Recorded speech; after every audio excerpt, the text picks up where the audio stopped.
take a reading. Yes, indeed. So guys, it's been fantastic, guys. What a turnout of all these people is amazing. So thank you so much for coming out on a Friday night. We've got enough ventilation, I hope, in here. Doors open as well. We've got as many chairs as we can get in. So we're doing our best for that. And obviously the hand sanitizer around and wipes and what have you. So I hope everyone feels safe as you can. And there are extra masks if you want to put those on. Okay, so yes, the evening itself. So there's a couple of things to get through first of all. Ultimately, I hope we're here to search for common ground, or common water really. We are hopefully here to try and get some action and clean up this river. Or rivers even. Yeah, I think that's what we're here for, and let's hope by the end of it we can make that happen. If you're wondering quite rightly who the hell I am, understandable. So I'm Joe. I've lived here for 11 years now, moved up to Bristol.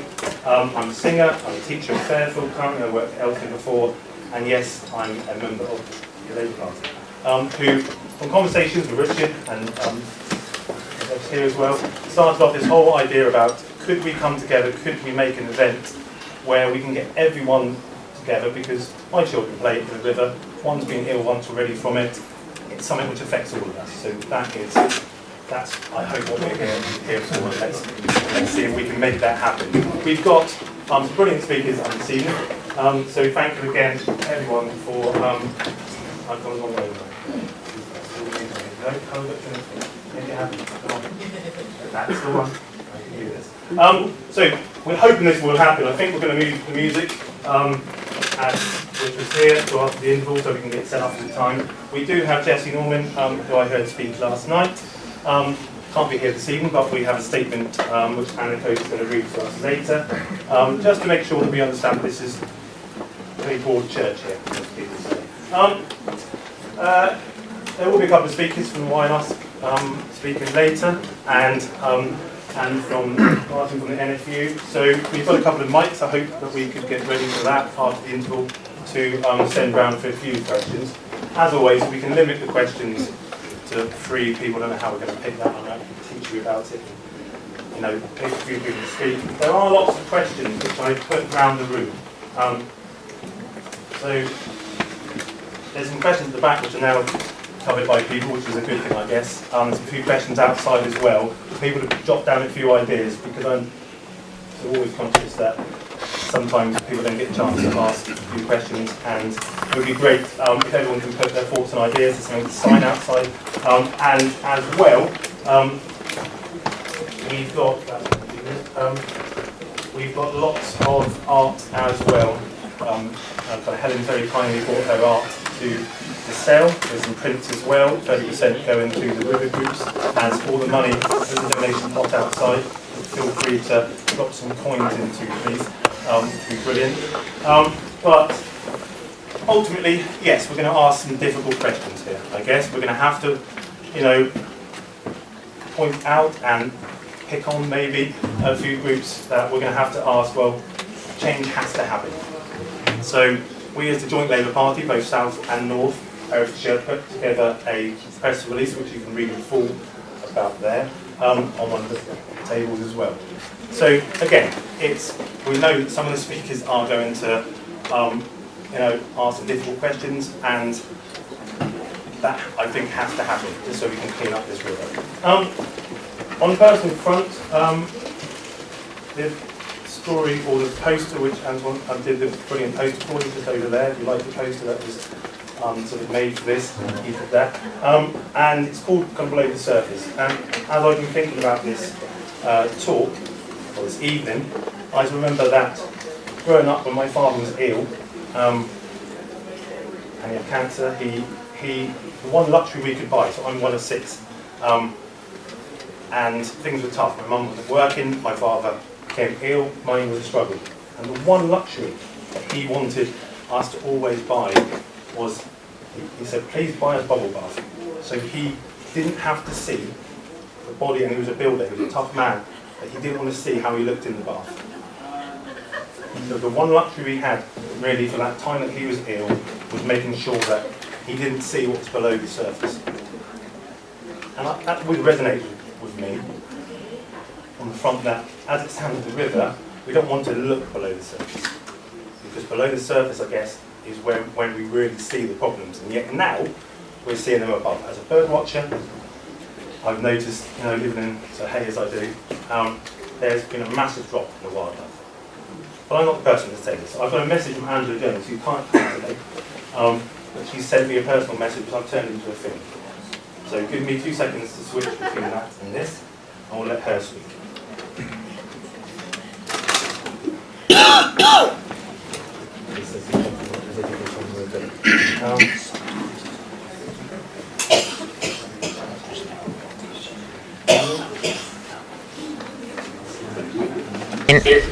This is Angela Jones. Sorry I can't be there this evening with you, but I've just put a small recording together. Known supposedly as the Wild Woman of the Wye. So, little photo in front of you of me and Jack. A lot of you may know me. I'm really passionate about the Wye, and it's been my life. It's my office and playground for over 3 decades. My life's very much life without lanes, but also the Wye is just who I am and what I do. I cover 86 miles of swimming it. I take clients into the water. I sleep on its banks. I enjoy its beauty and its wildlife. You might think that I'm just a wild swimmer, but I'm not. I'm all about the environment, and I feel that nature has big arms to embrace us, the Wye does, and for us to enjoy nature. The health of the river complements our health. The photo now with the fins, this is my favourite thing in the whole world, is being below the surface, but watching the fish and the aquatic life, and just monitoring and logging what I see. And it's just the most gorgeous place. And I taste its sweetness. I feel its pollutants, and it's just a world that is just an amazing part below the surface. And then the next one is the video of me playing below the surface, and I dive into the salmon pools. I log the size of the salmon that I see. I love when they migrate up the Wye. The eels absolutely fascinate me. Such an amazing, creature, and just everything about the Wye. And the environment and the wildlife.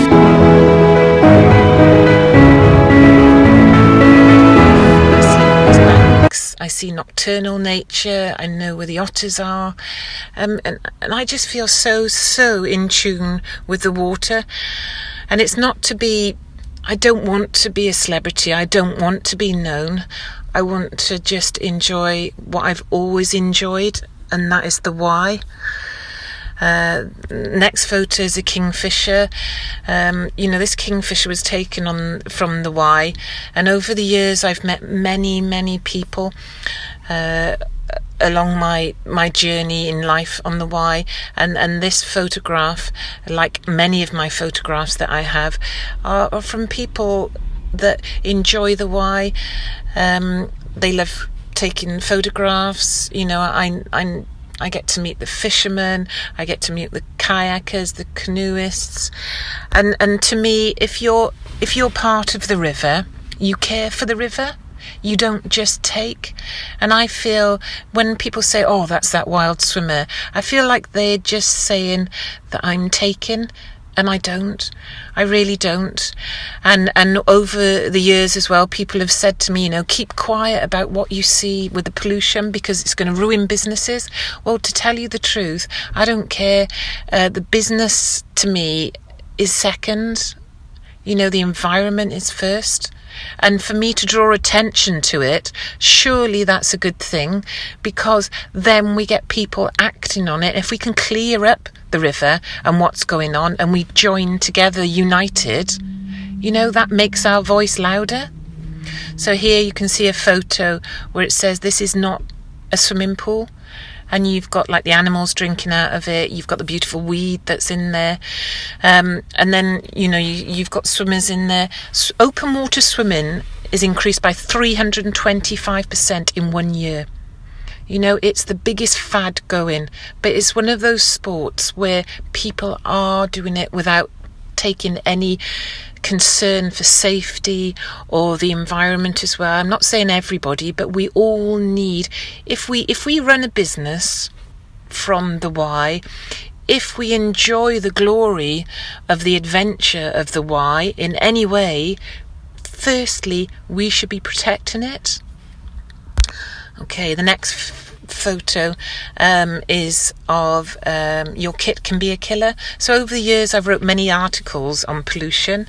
I've also wrote articles on cross-contamination, because I really feel that we cannot bring any plagues or any more I don't know, just the Wye's getting hit by all different angles. So we know poultry farming is huge pollution in the Wye. We know we've got over 20 million chickens at least. We've gone from something like 3 poultry units to 109. But also, we've got poultry farming, which is diabolical. Not saying all of it is, but most of it is, with the wash off, with the phosphates. We've got the water companies that are using it as an open sewer because it's cheaper to do that. And then we've also got commercial businesses that still pump straight into the Wye, and we've still got houses that pump straight into the Wye. So we've got all of these different angles that it's getting hit by. The next photo is of me in the snow. I swim all year. Most days. I will never go in when it's in flood, but I just embrace all of the nature and the seasons of the river. And then the next one, you can see me with a beautiful salmon. So this is in the salmon pool where the salmon was struggling for oxygen. So we know when we have the phosphates in the water, we get green algae, which starves the water of oxygen below the surface. So this one particular pool that I was swimming in, and I was logging the salmon, there was 4 or 5 salmon on the surface really struggling for oxygen. So I know I held the salmon up and I tried to get the oxygen going through the gills with the water flowing by, and that wasn't working. And I was in this particular pool for over half an hour, and then in the end I just tried to breathe into this salmon's mouth to try and give it oxygen. And you know what, it pains me to the core that we can allow this happening to our river. And then I thought, right, I've wrote all of these articles, no one's listening to what I'm saying.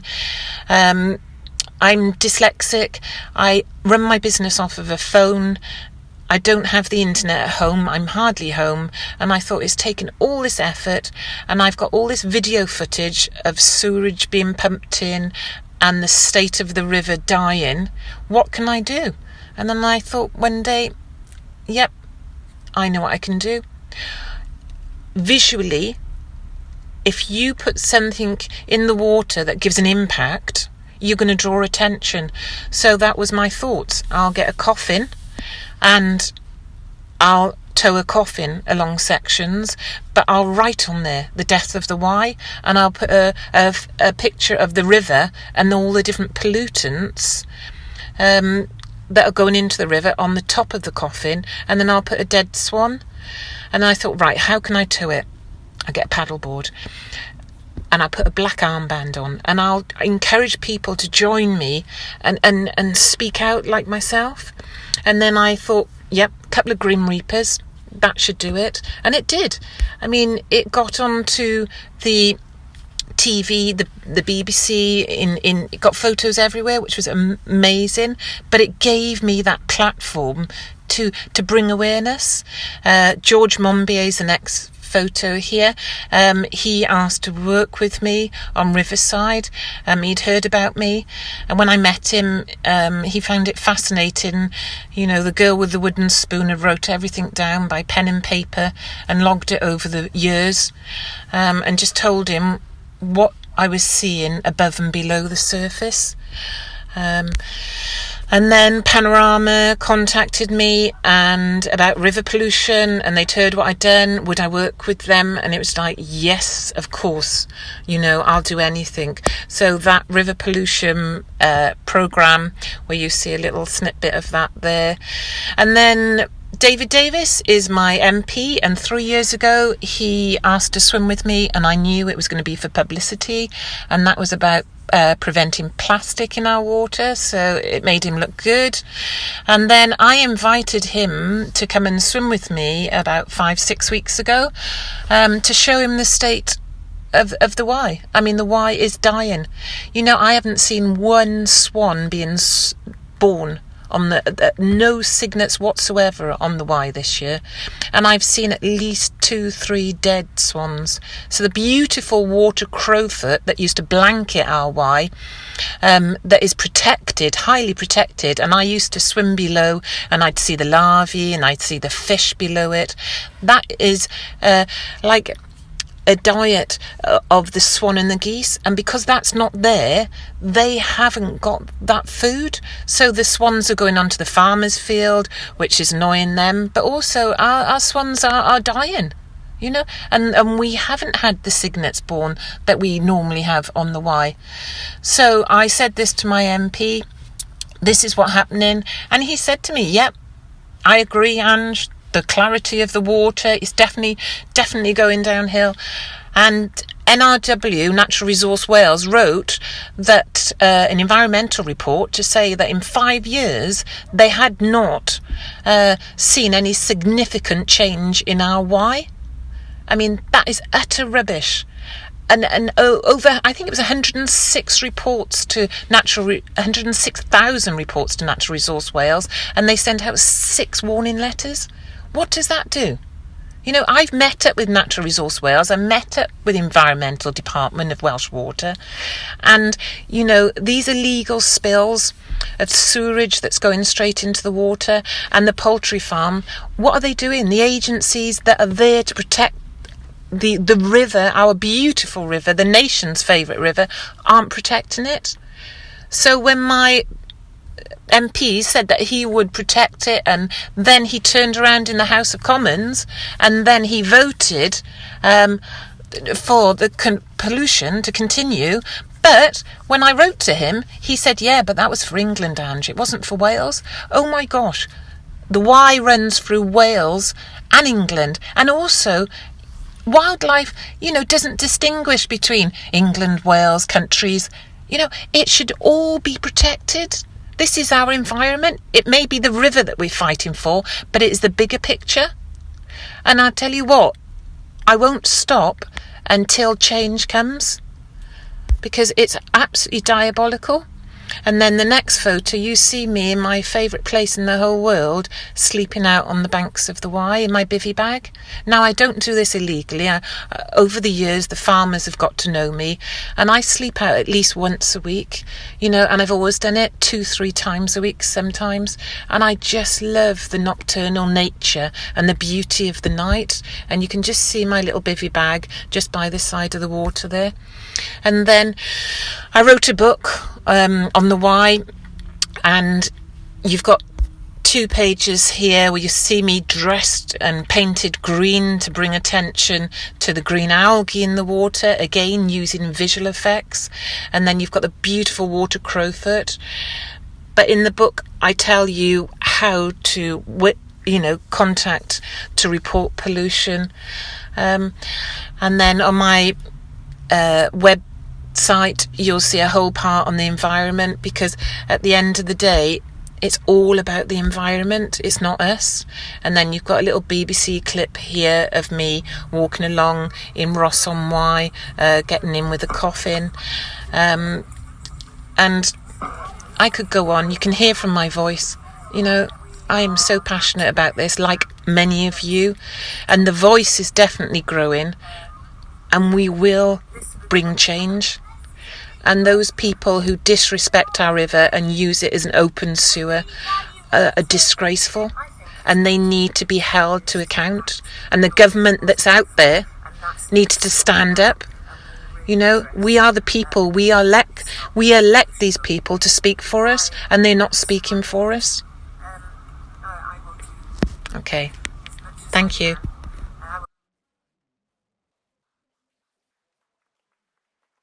It seemed fitting, given that it's Tales from Below the Surface, to start with Ursula van Thorpe's Rising Down, which is about how rivers are mythologized into ourselves, how they're deep into our psyche, and how they rise in us time and time again.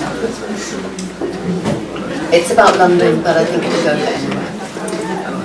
At our feet they lie low, the little fervent underground rivers of London. Effra, Graveney, Falcon, Quaggy, Wandle, Walbrook, Tyburn, Fleet, whose names are disfigured, frayed, effaced. These are the magogs that chew the clay to the basin that London nestles in. These are the currents of Chiswick City that washed the clothes and turned the mills, where children drank and salmon swam and wells were holy. They have gone under, boxed like the magician's assistant, buried alive in earth, forgotten like the dead. They return spectrally after heavy rain, confounding suburban gardens. They infiltrate chronic bronchitis statistics. A silken slur haunts dwellings by shrouded watercourses and is taken from the footing of the dead. Being of our world, they will return. Westmore, caged at Sloane Square with Jack from his box, will deluge cellars, detonate manholes, plant effluent on our faces, sink the city. Effort, Graveney, Falcon, Quaggy, Wandle, Walbrook, Tyburn, Fleet. It is the other rivers that lie lower, that touch us only in dreams that never surface. We feel their tug as a douser's rod bends to the source below. Phlegethon, Acheron, Leafgate, Styx.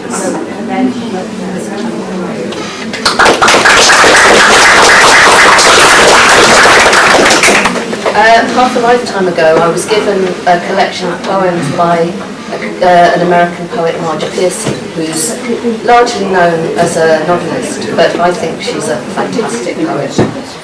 And this is one of hers. And I like the fact that she uses war as a metaphor here. Let us gather at the river.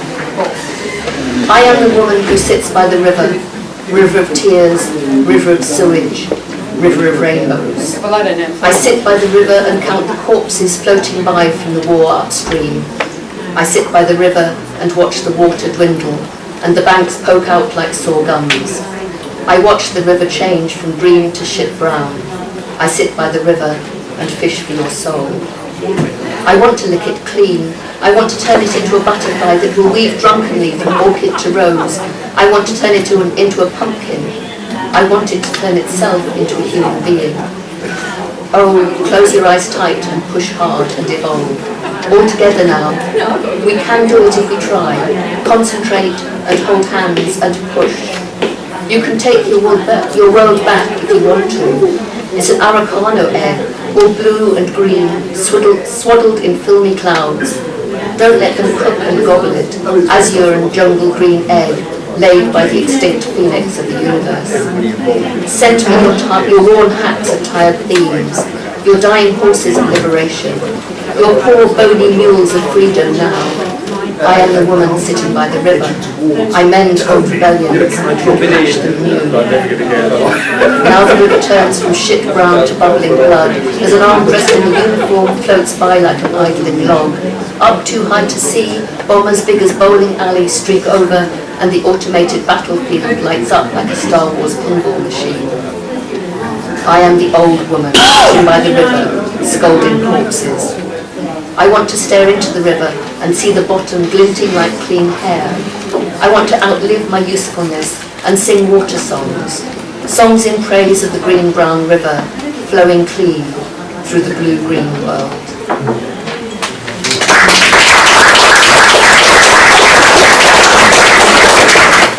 And this final one is my poem to the river that I live on. For the last 20 years or so I've been working with vulnerable people. And when you work with vulnerable people, you do a lot of kind of counselling work, and you learn to use open questions, the who, how, where, what, when. You seldom ask why, because that's head stuff. The other questions are all much more factual, and why is complicated. So this is open questioning. I have a watching brief. I've watched this graceful river run through these ancient valleys, waters rising and falling with the season, with the weather, woodlands and wetlands fed by its flow. All is change, but all is changing, and daily I see the damage done. What have we unleashed? Asking why, asking for the why. Howling on the riverbank as the waters poison and the flow silts and clogs, as algae blooms and plants die, as fish flee and beasts starve, as banks erode and birds fly on. How did the husbanding of our land's lifeblood come to this? Asking why, asking for the why. Rushing through wild landscapes or wandering through tame towns, the river wends its wayward way seawards, gathering sewage, garnering trash. One of life's wonders, an open wound. When did it become so disregarded? Asking why, asking for the why. Hoodlums after the quick buck when all is dear, hoodwinked by cheap foods that cost the earth, hooligan decisions that leach into our children and sicken their future. Who ever thought this was a good idea? Asking why, asking for the why. They're wearing thin in sacrifices to the great god, money, wary of greenwash, weary of hogwash, last one to call chicken, turn out the light. Where will it end, this plundering of all that's precious? Asking why, asking for the why. I fear being wise too late. Asking for wisdom, asking the wise, asking the why. Yay.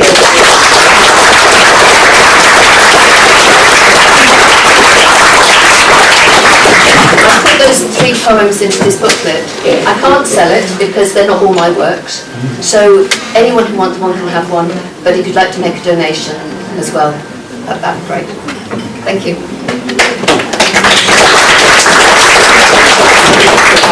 As now we hear our third voice, which is the Save the Wye group and the Upper and Lower Wye group. They're all here now. Yep. Okay, just give us a few minutes while we put on the video. Friends of Wye started in July 2020, in the middle of lockdown and some other delights like that, really in response to the media reports that were coming through at the time, taking fast about the Phosphate Pollution, and of course many of us, you can see with our own eyes, the algal blooms floating around between Hereford and Hay. And so it's kind of a group that's got together and thought, well, what can we do about it? What is there to be done about the river that's dying before our eyes? And after much research and development, we decided to do 3 things. The first thing was to start a citizen science project. One of the main problems was that when you went to the Nutrient Management Board, which is the statutory board tasked with keeping the river's ecological health in a good state, which it currently isn't, 60% of the pollution into the Wye, the phosphate pollution of the Wye, which is the pollutant which we consider to be most harmful in the Wye at the moment, was coming from diffuse sources, which was just a euphemism for no one actually really knew exactly where this was coming from. It was coming off the fields, it was coming off runoff from roads and fields and land. But where the hotspots might be, I mean, no one knew. So we decided to start the citizen science program. We also wanted to run a parallel program called Lift the River, which was all about bringing the river culturally closer to people and building that connection with people's hearts about the river is a very special place which they live. And the third strand was all about designated bathing waters and trying to encourage the formation of designated bathing waters in the Wye catchment, because there are certain spots along the Wye which might be used by public for bathing. And by having this designation, which River Ilkley in Yorkshire famously received recently in the last few months, it would oblige water companies to do much more testing on local councils to display information about local water quality on the site, so benefit for all the bathers and whatever users. Fast forward to June this year, and it did take a whole year to kind of get everything lined up. We managed to actually then start training our first volunteers for citizen science. And today we have a network of over 100 volunteers who are collecting data, we hope, twice weekly, when we're collecting information about nitrate levels in the river, phosphate levels in the river, the turbidity of the river water at that time, its temperature, its electrical conductivity, which may be a useful proxy for pollution events, and also taking photographs of the test site. And I think that when I checked this evening before coming to this meeting, we have something like 2,050 data points now in our database, and that number is obviously growing every day as more volunteers go off and do their thing. This first project, we had money, or we managed to obtain funding for about 6 months worth of testing for 100 volunteers, so that particular part of the programme will be drawing to a close quite soon, pending funding, and that is of course one of the reasons why I'm here tonight, so thank you all very much for making any donation that you have had. I know that some of it will be heading our way to friends of River Wye, so we'll be able to basically carry on what we're doing, try and extend the project for a long year, which we think is going to be more useful to have a whole season of data. I'm not really sure what else I need to say other than to invite questions at the end, or I'll do the film first, or do you want to do that? I'll just do a quick intro. Yeah. Evening. So many people here, and thanks Joe for the invite. I'm David Gillam, I'm from Save the Wye, and we're sort of working our way down the river, and we're going to go perhaps the lower Wye. So we're going to show a little 5-minute film that Amy made about walking with the Wye, which is a project we did over the summer. Throughout July. I mean, essentially, Save the Wye is just a bunch of people who are concerned about the Wye. We hate to see it in the state it's in. We're not a constituted organisation, we don't have a bank account, any of those things, so the money's going somewhere else. And we sat around for a while just, looking at the state of the Wye and wondering what we could do that wasn't being done by anybody else. Because obviously, as we've heard, there are a lot of agencies involved, the Nutrient Management Board, the Wye Association, all the various agencies and players. But all we could see was, for all their concern, the river's dying on our watch.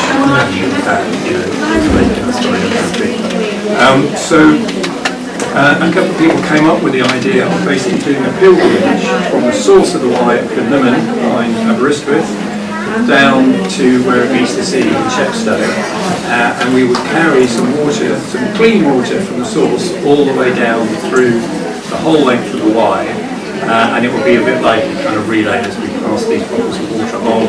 Different people volunteered to do the stretch at 5 miles, 6-8 miles, really short, and we got involved, really quite a lot of other groups got involved, the swimmers in Hay and here in Hereford, the anglers in Ross, when we were walking past here was the litter pickers, so it engaged people, and of course chiefly it was meant to be an eye-catching event to get publicity, which I'm glad to say it did.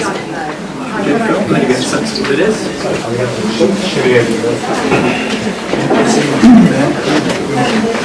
I can do this. I'm in at work.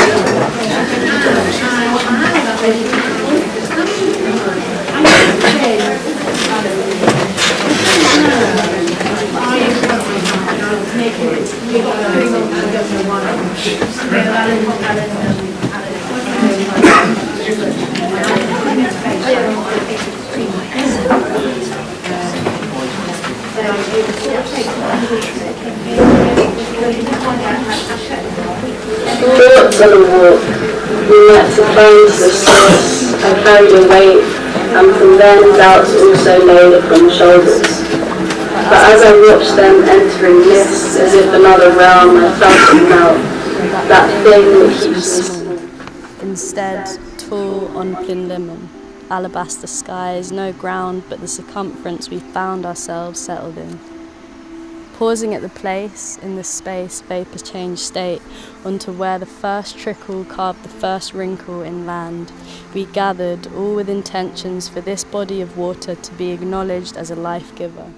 This first drop, a rice grain that soon becomes a flood, then as Wye wends, it warns.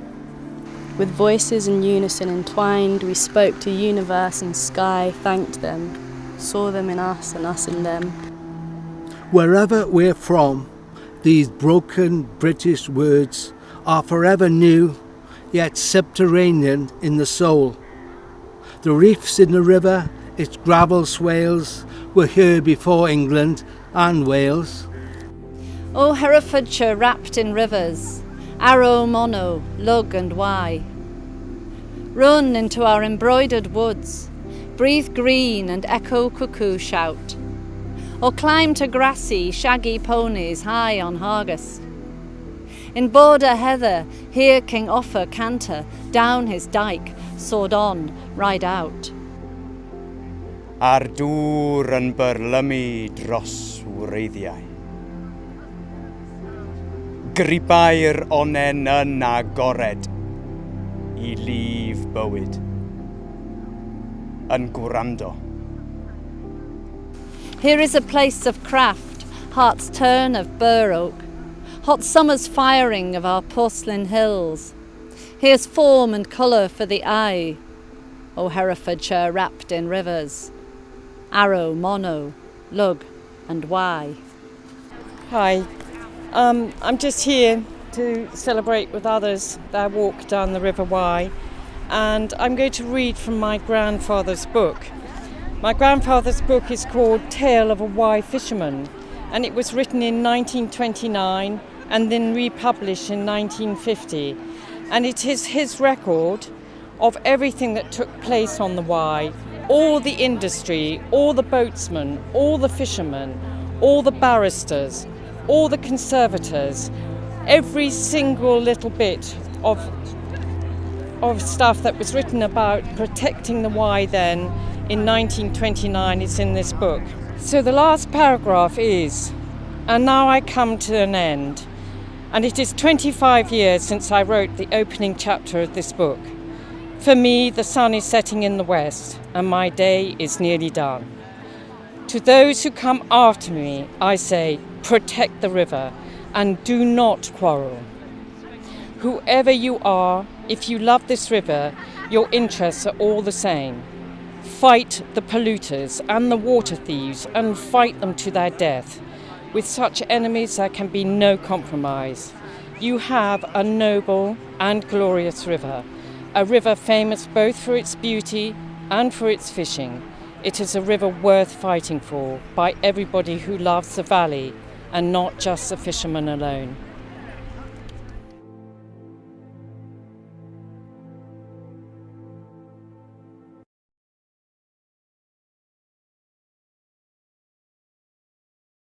And all sorts of Angela Jones, of course, did her stuff.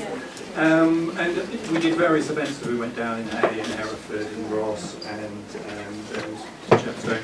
And I think we were very fortunate because as we entered Herefordshire, first of all, BBC Hereford and Worcester picked up the story and did a lot of coverage on it. And at the same time, the Riverside film. If anybody hasn't seen Riverside, I would really recommend it. Riverside TV, just Google it. Which was George Monbiot's kind of hour-long documentary, which really sums up what's going on and why the river's in the condition it is. And obviously that helped to gather more publicity, and we've had the recent three-part stuff from ITV with all the different areas of Wales, South West and Central covering it.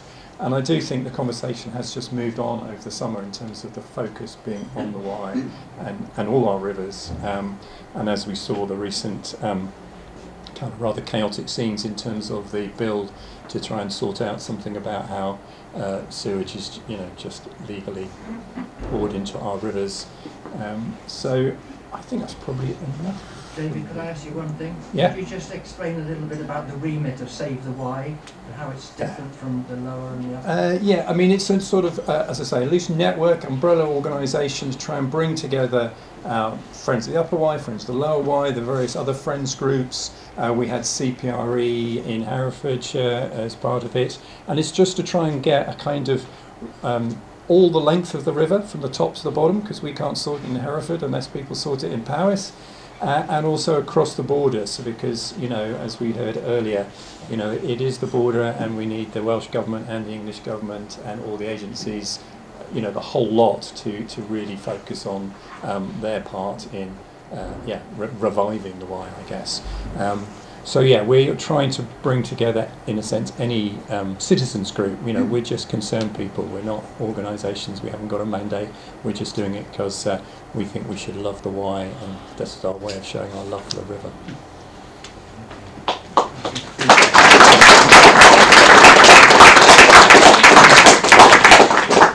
Well, hello. Right from the north to the umbrella, down to the shishy south. Oh, sorry, the dirty south. We are Friends of the Lower Wye, Mike Dunsby. And Dick Day. And we basically started in July this year, so a new boy. And that we started after watching Riverside, actually, by George Monbiot. We've both lived in the valley now for more than 15 years each. We knew the river was getting worse, but not as bad as it actually is. So we have set up Friends of the Lower Wye, and our remit really is being very, very proactive at chasing up the MPs, local councils, and Welsh Water, NRW, being a pain in the neck, actually, to tell the truth.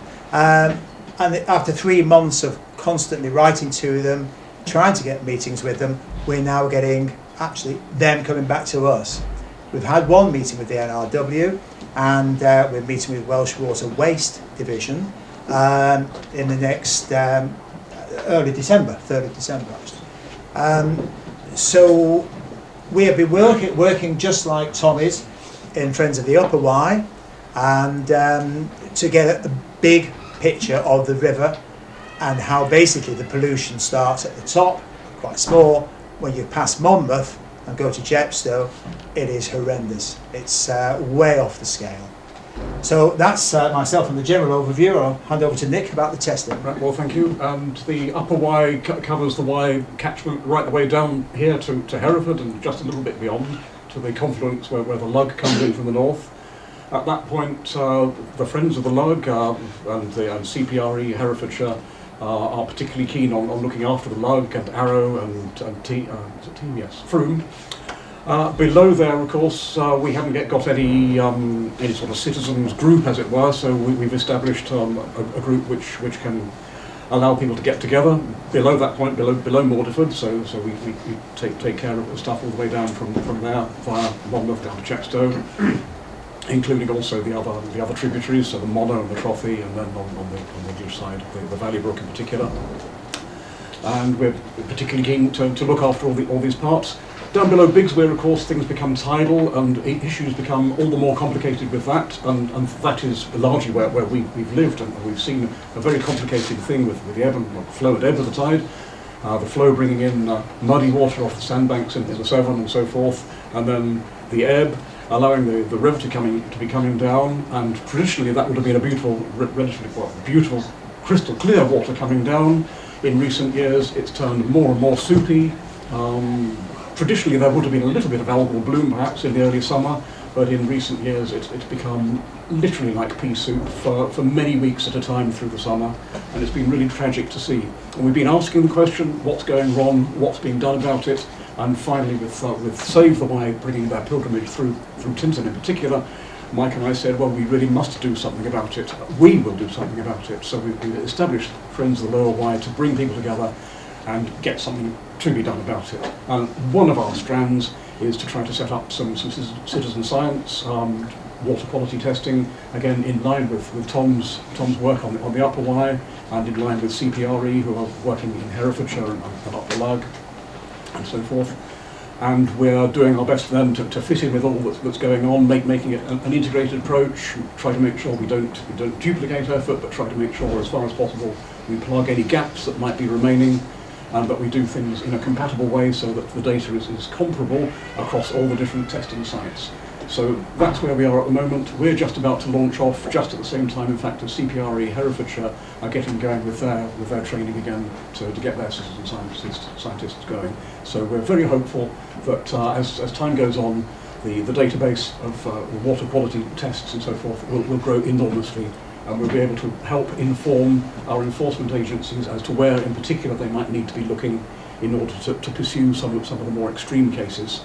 And meanwhile, of course, we know there's a lot of education going on to try to improve things. There's obviously been this massive distraction in Parliament about the combined sewage overflows, but there's also a lot to learn about farming techniques to reduce the diffuse pollution that comes in off the fields.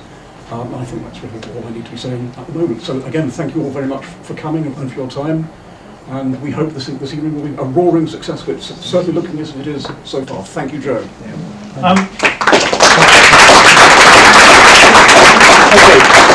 Just time for a few questions, and feel free to quiz and ask and think if they're doing the right job or whatever it might be. We are then going to do a classic kind of assembly thing. We're going to shimmy forward in a few minutes' time, because apparently there's lots of people outside there, isn't it? So it's like a field of dreams. They've all turned up. So in a second we're going to shimmy forward and grab some more chairs, Stephen, if we could, and then put another line in, if that's all right, after the questions. Any questions? Joe, I wonder if I could just say a few more words. Of course you can. Right. Thanks. What do we miss? Yeah. You feel the captain. I don't know about that. Hi, I'm Richard Greatrex, along with Tom. I'm the secretary of Friends of the Upper Wye, and I've just got a couple of things I wanted to say about things we've sort of learnt in the past year or so. Just simple facts that sometimes are a bit difficult to get hold of. So I'm going to kind of read them, and please excuse that. One of the things that we did look at is obviously who are the polluters, and of course it's very difficult to find out because, as Tom says, there's a terrible lack of data. But generally you can begin to see where the problems are coming from in the river. And so who are the polluters? Well, we can start with agricultural practices. They include allowing excessive nitrates and phosphates to leach into the river and its tributaries. These practices generally can be broken down into two areas: the excessive use of fertilizers that run off the soil, especially when we have heavy rains, and the other thing is the use of intensive poultry units where chicken poo, high in phosphates, are either spread on the ground surrounding the unit or are transported to other areas. From 2002 to 2019, Powys County Council permitted development of 290 intensive poultry units, all above 40,000 birds. If you've got below 40,000 birds, you don't even have to have any kind of license or application. So at the moment, everybody disagrees on this, but it would seem that the estimate of the Wye catchment area has about 16 million chickens in it. The other major polluter is the Welsh Water, Dŵr Cymru. We've had meetings with them, big open meetings with our membership, where they willingly admit that 25% of the pollution is due to their works. They're aware of the problems, they know they need to do something. The problems are mainly outdated sewage plants. They're permitted runoff at special times like storms and hay festival, etc. And also the other problem within that sewage is the illegal dumping of sewage, often coming from smaller domestic out-of-date sewage systems. So it's generally agreed, and this is what Jesse Norman told us, that 65% of the pollution in the River Wye and its tributaries, 65% is due to some kind of agricultural practice, 25% is due to sewage being dumped as Dŵr Cymru admit, and the 10% is all the other things: road runoff, individual domestic appliances, etc., etc. The regulators. Who are the regulators? Well, first of all, we look to the Natural Resources Wales. They maintain the regulations, are adhered to. They police the environment, question mark. But, and this is what we learnt the other day, they are not the final arbiters in any planning decision about, for instance, another IPU. They can only advise the planning authorities, which I found rather surprising since they're the governmental run regulator. They have no final veto say in any planning application that might affect the river. Last year NRW had a £15 million budget deficit. They told us in their meeting, David Lee was their representative along with others, that they can no longer maintain regular inspection. They can only respond to emergencies. The other regulator is Powys County Council, our side of the river, of the border. They oversee all planning applications and they have the final say, not NRW. Their remit, unfortunately, and amid a lot of confusion, can only apply to the planning application of any one intensive poultry unit. Their remit is not allowed to look at the accumulative effect of a number of units up and down the river. We wrote to them and got a reply. They wouldn't directly respond to us, but I managed to get Jane Dodds, who was our Senate representative, to ask them, and they came back with an email this long, which I could neither see, they either agreed that they got a remit of a single or accumulated, but people seem to say that they don't have the remit to be able to look at an accumulated applications. Powys County... Sorry, that is wrong. Is it? Okay. That is wrong. Okay, please tell us. As a competent authority, any competent authority must look at any development alone and in combination with And others. who is that? Whichever It's under competent HRA rules, authority it's is habitat looking. regulation Right. assessment, Right, they well- have to, it's legal. Okay, it's very good to hear, but I have to say that when I wrote to Powys County Council, as I say, it was rather long, but I certainly didn't hear them say, we can look at the accumulated effect. They wouldn't admit to that. Can I say that the local nature partnership actually wrote to all of the local authorities on the Wye 2 years ago to explain to them that they had to do that in relation to the intensive poultry. Right, and how did they respond? I don't know, I didn't do the letters, but All I right, don't okay, think we got okay. it on. As we can see, it's a bit of a confused area, and I would love to have from PCC an absolute definitive, simple answer. But anyway, let's leave that as being something that we should all try to look at and try to see that if it doesn't really allow for accumulative effects, then maybe we could all do to try and respond to that. I have to say that Powys County Council had a 14% cut in their budgets in this year alone. So they're not helped. That's all I wanted to say about facts, as best I know them in our years of research. Thanks for listening, and if there are further questions, I'm very happy to try and answer. And if there are people who know who know better, like our friends here, then please do let us know. We're only here to learn as much as we possibly can. Thanks very much for listening.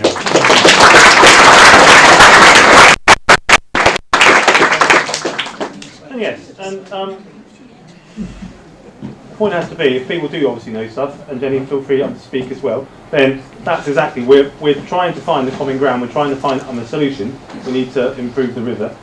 That's what we're here for. So remember, it's not meant to be a confrontation, it's meant to be a conversation. Thank you, Joe. Right?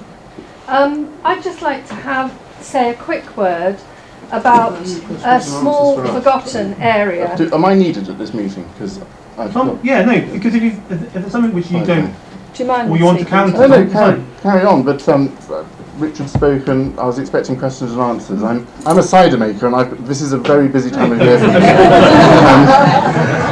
Tom, I love cider, as you know, so don't worry about that. That's fine. I've got an early start tomorrow. Well, look, and then you can speak, and then can we have any questions aimed, please, at the groups and asking them what they do? But I think Jenny's going to answer. I hope she is. Well, otherwise, I'll tell her off. Sorry. Yeah, No, you no. can No, no, fine. teacher to teacher. Teacher to teacher, yeah. So How it basically, works. I'd like to talk about the Lower Wye subcatchment because I've had some encounters with this area because I'm ward councillor for Golden Valley North.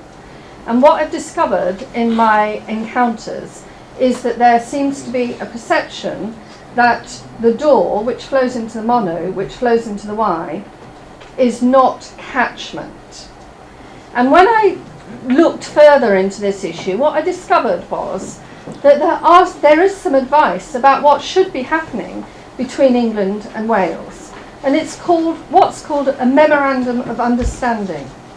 And what's meant to happen in that situation is the competent authorities, Herefordshire, Powys, NRW, NE, have to get together and then decide between them who is going to be competent in that situation, who is going to make the decision about what should happen in regard to a planning application. The situation that we're in at the moment is nobody's having that conversation, and that's where the problem lies. Now, we've had discussion we have a fantastic group of residents in Golden Valley North who've been monitoring the door, and the door is consistently showing a very, very high level of phosphate, 4 or 5 times higher, with spikes, obviously, where there's insufficiency in sewage treatment outlets. It's been taken very seriously, and the Wye Salmon Association have said that the door is a picture of the Wye in microcosm. It tells you clearly what's happening because it's not muddled by other issues. So I just want everybody in the room to know that that is part of the problem, that the people aren't having the conversation. So it was referred to earlier on that, you know, that the planning authority is meant to be the person that makes the decision, or them, and yet they have to go to the consulting person, any Natural England or NRW, but they're not the people that decide. So the responsibility isn't being taken by the people who are given the responsibility because they're batting it between each other. Yeah. I think we all know this, but I just wanted to talk to you about the door because it does matter, because as it says in the advice for that legal framework, wildlife knows no boundaries. It can't tell whether it's in Wales or in England. So it's absolutely, we need to do something about this. So that's all I wanted to say.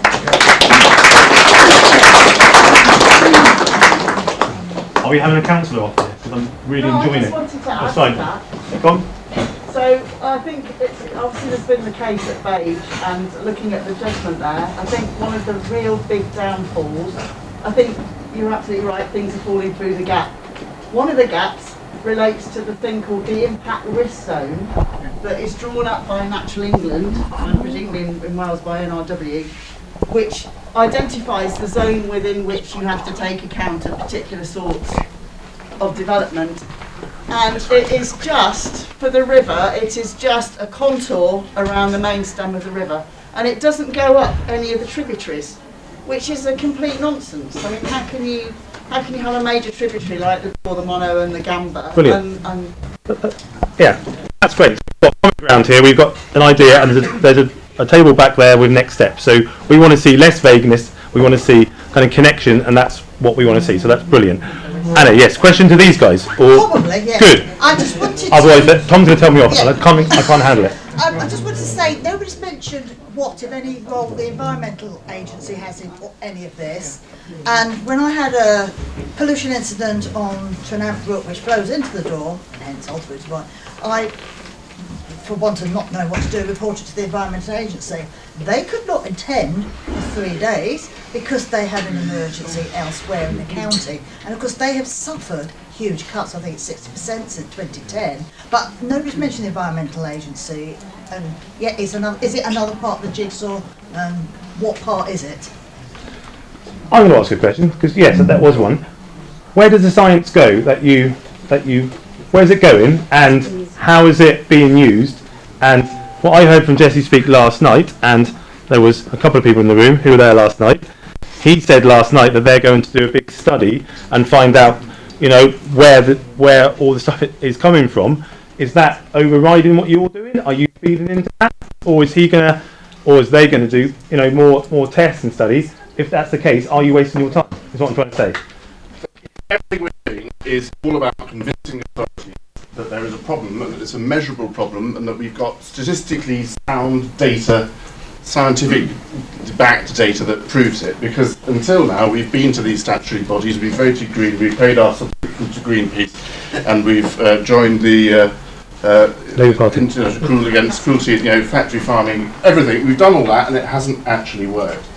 And until we get the people that actually make the decisions to accept that there is a significant problem with importing chicken feed from South America, feeding it to approximately 16 to 20 million chickens in the catchment, letting that chicken poop, which comes out the far end of the chicken, most of that nutrient goes through the chicken. Yes, some of it is turned into an egg, and some of it is turned into meat and ultimately eaten outside of the chicken.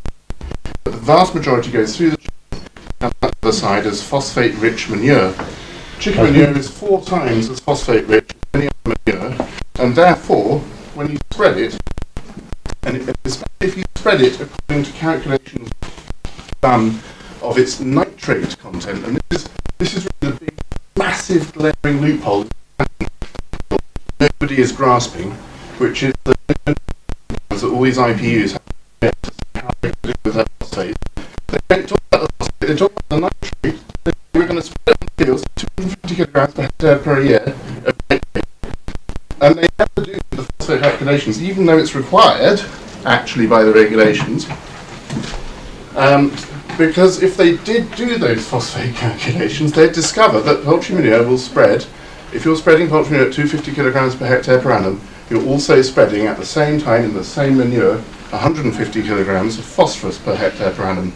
Now, even on an index 0 soil, which has no phosphorus in it, doing 3 cuts of silage and a maize crop, you're not going to get through that 150 kilograms. So we are literally overspreading routinely, as permitted by all the manure management plans I've read in all of the Powys applications we've had in the last 5 years, on all of our lowland arable land, as the excuse that it's fertiliser, but the truth is waste disposal. And until that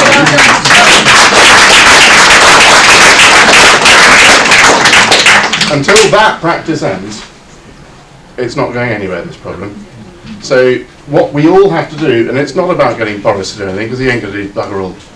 What we all have to do is stop eating intensively reared chicken. That's the first thing. We have to get all our friends to stop eating it, because that is really driving the problem. There's plenty of far better meat that you can get out of Paris and Herefordshire. There's far less damaging if you want to eat meat. And the second thing is well, there's lots of things. Join the citizen science. Let's find out where the pollution is really happening. And we're using, to answer your question, Jay, the data will be fed, well, we're feeding it already to the Environment Agency. They have full open access to the Friends of the Apple Wye database, and we hope that they're using that access to analyse the data that we're producing. I am not a qualified hydrological scientist, so my own limited abilities in data analysis will only go so far, and that is why we've also teamed up with the Cardiff University, and they have not only helped us develop our testing regime to make sure it's sound and reliable and can be relied upon as a scientific technique, but they're also going to do some of the data analysis for us, and we're looking to partner with further organisations to help with that, to give us ever more credibility in what we're doing. Here ends the lesson. Do you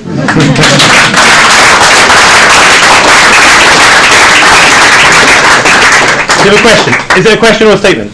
I just wanted to offer Brilliant. a massive thank you to this gentleman and all the gentlemen here for all that you've done. Busy man, you want something done, ask a busy man to do it, because you've inspired. I joined 440 volunteers through the CPRV in South Herefordshire, and this movement, the people that are here today, are down to people like you. So it's not a question, it's just a big thank you from me and from the River and everybody involved for all that you've done and all that you continue to do. So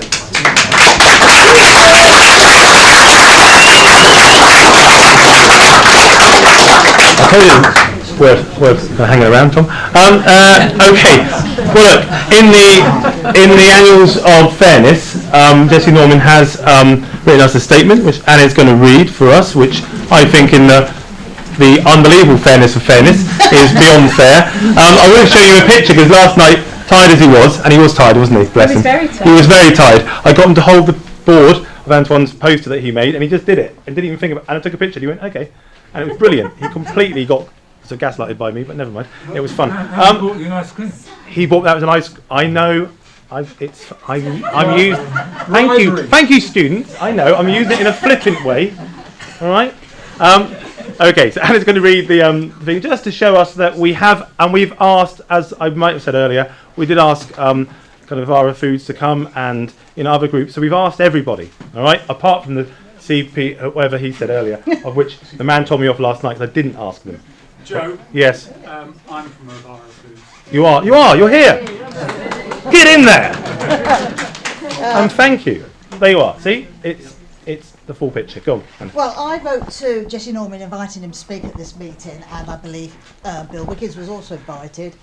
Jesse wasn't able to attend, and he said he would provide a statement providing I promised to read it without comment. So I'm going to read it without comment and probably a few fluff lines as well. I'm so sorry that I cannot be with you tonight due to my parliamentary business. Anna has said to me that you're hoping to have a genuinely constructive and inclusive debate, as well as a celebration of the River Wye, and I am writing in that warm and joyous spirit. I am a massively keen wild swimmer, and like you all, I am sure I love the Wye. I and my family have kayaked on it, floated down it, paddleboarded it, and above all, swum in it literally hundreds of times. I have been rescued from it by the Hereford and Worcester Fire Service in a training drill, and very efficiently too. You can't live in Herefordshire very long without seeing the Wye's extraordinary beauty, learning some of its history, and appreciating how vital it is to the natural environment and ecosystem of the whole region, to say nothing of its importance to tourism and leisure and the wider economy of our county. Indeed, as I said in the House of Commons recently, the River Wye is a priceless national asset. That is why the issue of phosphate pollution is so serious. It is why I convened a group of MPs last year for constituencies that run the length of the river from source to mouth. It is why I and they have been pressurising the agencies to take collective action. And it is why I wrote a letter on behalf of the Wye Valley MPs to the Chief Secretary to the Treasury last month, calling for a 3-year integrated spending package in the spending review specifically focused on the cleaning up of the Wye.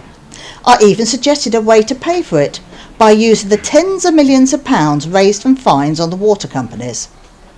We made some progress in the spending review, but not enough, and we will continue to press the case. But it's important to say the challenge is not only, or even mainly, a financial one. The Wye runs through England and Wales, and while the county councils are getting better at cooperating with each other, the agencies, Natural England and the Environmental Agency in England, Natural Resources Wales in Wales, are not. On the contrary, there remains a woeful lack of coordination between them. And, as far as I can tell, the Welsh Government has not been involved at all.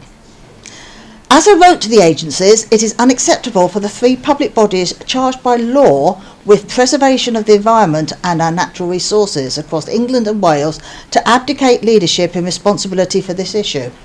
They should immediately set up a single task force, headed by a skilled leader charged with personal responsibility, working across both sides of the border on an integrated strategy. This is a complex issue. Phosphate pollution appears to derive mainly from embedded phosphate and from sewage discharges, with an important but unquantified additional role played by the increased use of chicken litter. The Environment Bill has made some progress on discharges, but that is just part of the problem. It will demand a vigorous but necessarily multi-year, all-party effort if this wonderful natural resource is to be restored to its pristine glory. Thank you very much. Jessie.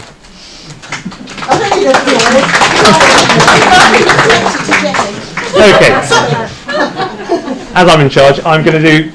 Can I just say that we're citizen scientists locally, and this is very near where Jesse lives, and we've invited him to come out and watch us test next week. And he's going to, isn't he? He's going to, yeah. Brilliant. So, Excellent. Good. No, that's what we want. That's what we're here for. Right. Because I'm in charge, I'm going to make our decision. So we're going to have Christine Watkins is going to read some book readings now about the history of rivers and projects. If that's okay? Yeah? No. I'm not going to read, but yeah. You're going to talk. You're going to talk. That's fine. Let's talk. And then we're going to end with Fiona Frank's going to read some poetry, and then we're going to have an interval. Come back with some music, and then we've got the Wine Husk, the NFU, and Are the Foods. If you want to say something as well. Yeah. Happy to. After the interval. So please stay. Listen to Christine Watkins now, and then end with Fiona Frank poetry, and then we'll have an interval when you can all go and get a drink? Do you don't need it? No. I'll just take this out. You definitely can. No. Sorry. Christine, go on. Hi. So it's just a few fragments of story and thought about the river. I did a short series of podcasts called River Mouths about the Wye, the Usk and the Rumney, because I thought it was interesting. It was interesting to think about the stories, because I'm a storyteller. Interesting to think about the stories that the rivers bring down and speak with their mouths. And we talk about the place where the river meets the sea. In English we call it the mouth. It's not called that in every language. If it was French, it would have different body parts. We more talk about the arms of the river in French. And in Welsh, the river has got an eye, not where it meets the sea, but where it springs up out of the ground. So the source is called the eye, llygad in Welsh. So the river has got at least an eye, a mouth, and arms, and probably many more body parts as well. It's a complicated body of water and of spirit. Can you all hear me, by the way? Yeah. Excellent. And so the voice of the river grows all the way from its source, from before its source, from under the ground. It grows as it flows down. And as it flows, tributaries, little streams, everything that joins in with that voice. So the voice isn't a single voice, it's like a chorus of voices as it travels towards the sea, sometimes deep and still, sometimes turbulent, tumultuous. There's a story I sometimes tell, I'm not going to tell it now because it would take far too long, but it's about a poet who travels down the side of a river from where it springs out from the glacier.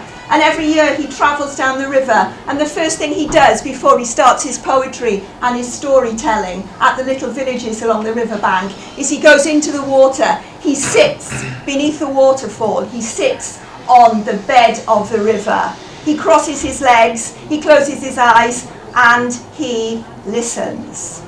And he sits there for a whole hour, and anyone who sees him tries to work out how he's doing it. Is he breathing through a straw? What's he doing? But no, he's just sitting there. And at the end of an hour, he comes out. He shakes himself off. He dries himself. And that night, he goes and he sits by the fire.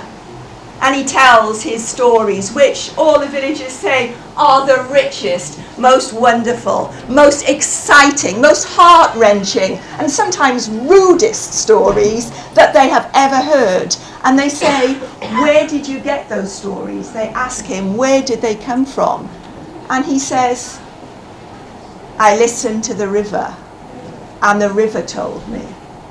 And the river knows many stories, from way, way, way back, even in the language before the ice. Can a river really remember what happened before the ice? Well, we can remember very old words for the river. Languages come, they flourish and they go, they pass away over centuries and centuries, but the words that stay longest are the words to do with the land and above all with water, because somehow we know that it's vital to remember. So the hydronyms, the water words, are the ones that last longest. Gwy, whisk. Wye, usk. Older than English, older than Welsh, old water words, vital words that we've remembered. Many, many, many river names are the same. And I think that now maybe as the river, as the Wye learns all its new stories to add to its old deep ones as it travels down, I think it knows all the dialects. I think it knows the difference in nuance between someone having a chat in Builth Wells and someone having a chat in Rhyadr. It definitely knows the difference between people having a chat on its banks in Hereford and Chepstow. Definitely. And I think that now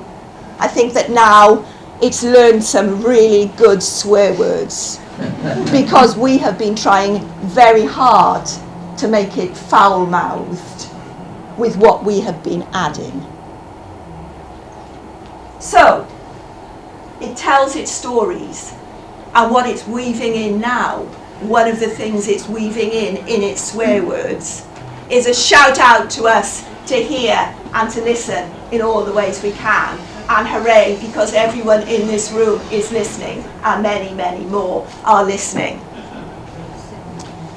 And we're drawn to the banks of the river. I don't know why, maybe it's because one of the reasons is that the river, the whole valley of the river is its home. The river as it travels is always home. It's home and it's away at the same time. It's here and it's going, and this strikes a chord in us. And the rivers are wayfinders, sure guides, a way we can orient ourselves, a way we can follow. They find the way they want to go.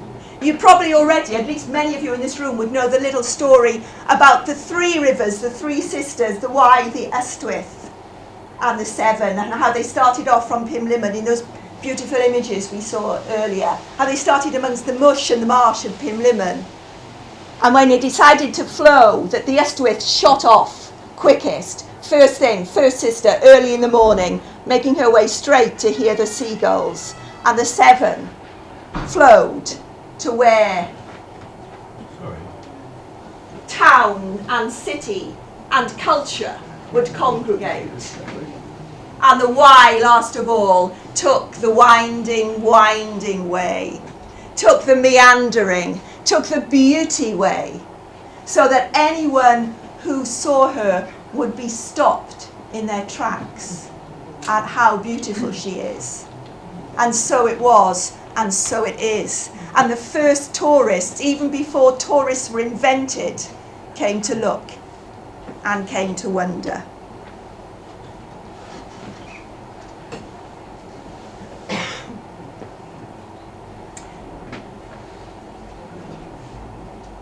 There are changes between the land and the river. All the rivers are going to the same place in the end. They're going to the sea. And I think that that's maybe another reason why they touch us. Because when they travel to the sea and we go and stand at the river mouth, apart from small global changes, we are standing on the same level as everyone else on the globe who is standing where the water meets the land. That's where they're going. They're going to that place where we are linked. But that too can change and make adjustments. And I think that we can sense that we are part of a deal that the land and the water made long ago, even before we existed. Nevertheless, we are part of the deal. And when I walked to the river mouth of the Wye, I walked with an artist called Alison Neighbor, who's a designer and an artist who's made a project looking at the new Wales coastal path. Some of you may have come across it, where she asks people to look, and she has drawn out what the coast may look like in this part of the world when the sea levels rise as predicted, and not too far away too, and what would be lost and what we would remember.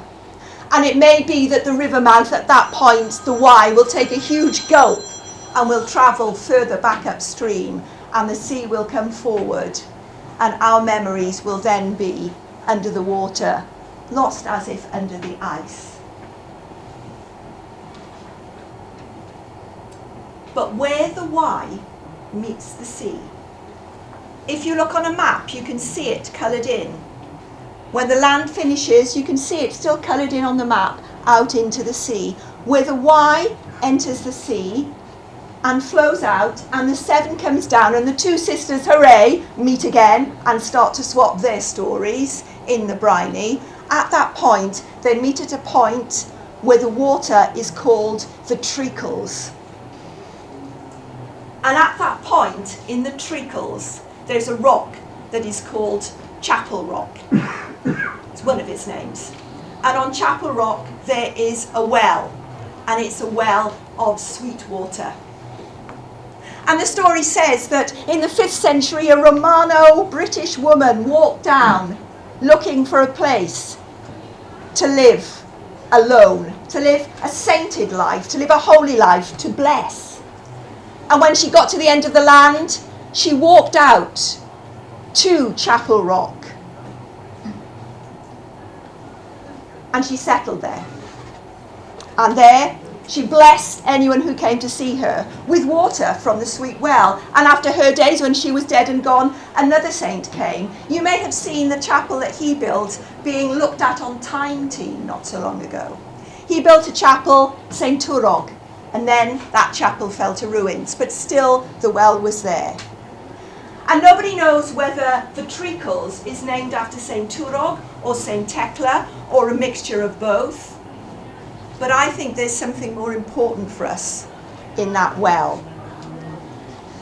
Because in the Treacles, we can hear treacle is an old Anglo-Saxon word, although it comes from far before the Anglo-Saxon tongue. It's an old Anglo-Saxon word for medicine, for healing, and for antidote to poison. And that's why you sometimes hear tell of treacle wells. Wells that hold something that will heal. And there it is, at the very, very farthest end of the Wye, before it disappears into the ocean. Sweet water, treacle, a healing well. And I think that that's what's being called for now. And I think it's very encouraging that there is healing water out there, just beyond the end of the Wye. Because in a way, we are all now called on to do our healing, whatever it is, whether it's our word weaving, or our emailing, or our testing the water, or our wild swimming, or our petitions, or our walking, all those things, and many, many more. Or coming out tonight and hearing everyone else's testimony, and hearing what everyone else is doing, and feeling everyone else's solidarity. So with the river and its shouting out swearing, and with the river and its healing water, let's keep at it. Let's keep listening to the voice that the river mouth has. Thank you.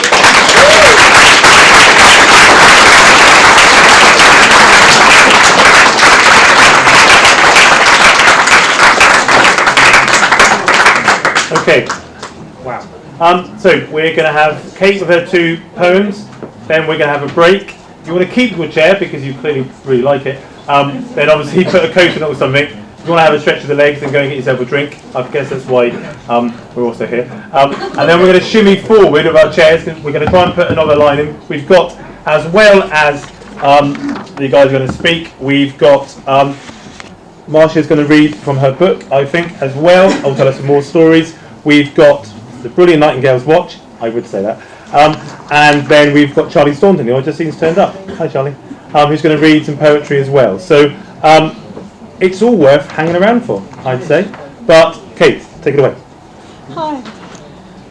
This first poem that I've written was about a swan, a single swan that I came across on the banks of the river in Tintern. Well, actually, just walking into Brockware back in January. And it struck me really, really deeply how tragic it was to find a lonely swan, because obviously swans always, they're lifelong pairs, and it also reflected quite poignantly in its absolute beauty just how wrong things are with our river. So it's named A Swan's Disdain. Melting and merging in the mists of a moment, seeking cool shade on a summer afternoon. Open to the gorge and the whispering willows, she shone like the sunshine, she glowed like the moon. Graceful swans in swimming symmetry glide with tide in dazzling white, smoothly set on crystal diamonds, pearly chains of mirrored light. We call upon sweet choirs of birdsong, the ducks The geese, the corby throngs, fetching pheasants for fierce eruptions. 'Tis time to stop the greedy wrongs. Reflecting sun, garlanded by trees, chiselled rocks on sea green breeze, swishing paddles and children's voices, minnows frenzy on the edge of choices. Wrinkling glass so cool and reflective, plaited rivulets and bubbling joy, spinning tops and gurgles giggling, travelling trees and a plastic toy. No surprise, big money lies. Tall trees rise to the fading skies. Swirling worlds sweep past my toes. Powerful wings declare our woes. Lapping past in sweet devotion, gentle whispers of waves in motion. Now your waters deep emotion, flowing lurid, murky tears. I could wear your woolly woodlands, knitted gowns in rhythmic rhyme, but your waters open sewers, tainted greens on banks of slime. Single swan, without his bride, bears his sorrow with public pride. We must surrender to the silent tide and stop this smothering ecocide.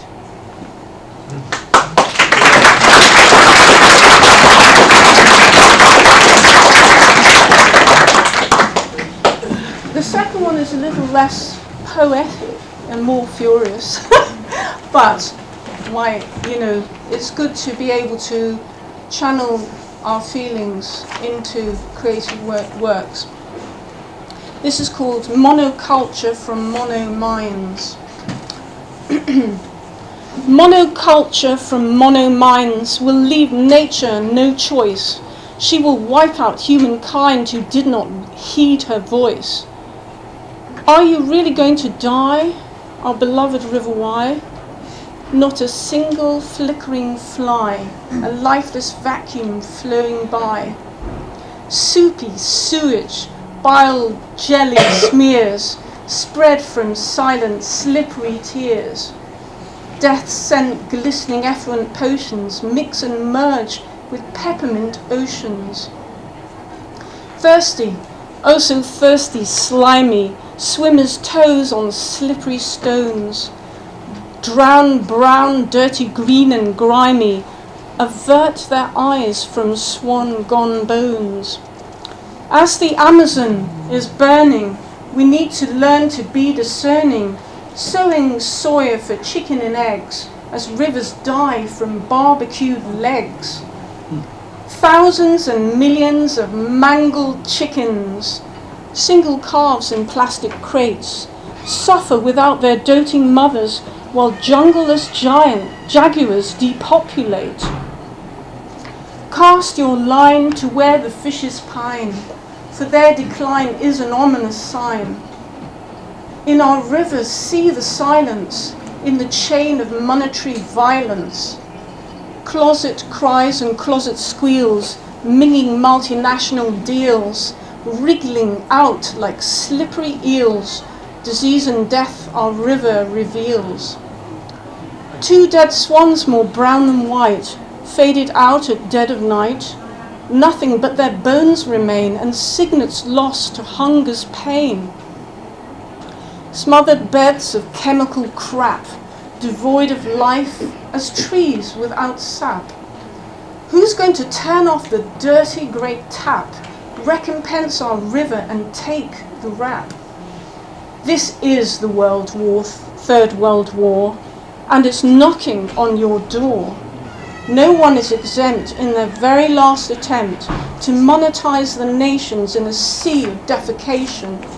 From the stinking sewage station, morbid stench of their creation, threatens species suffocation. Rise together, rebel nation. We learn from our river to go with the flow. Deceit makes us shiver in this dystopian show.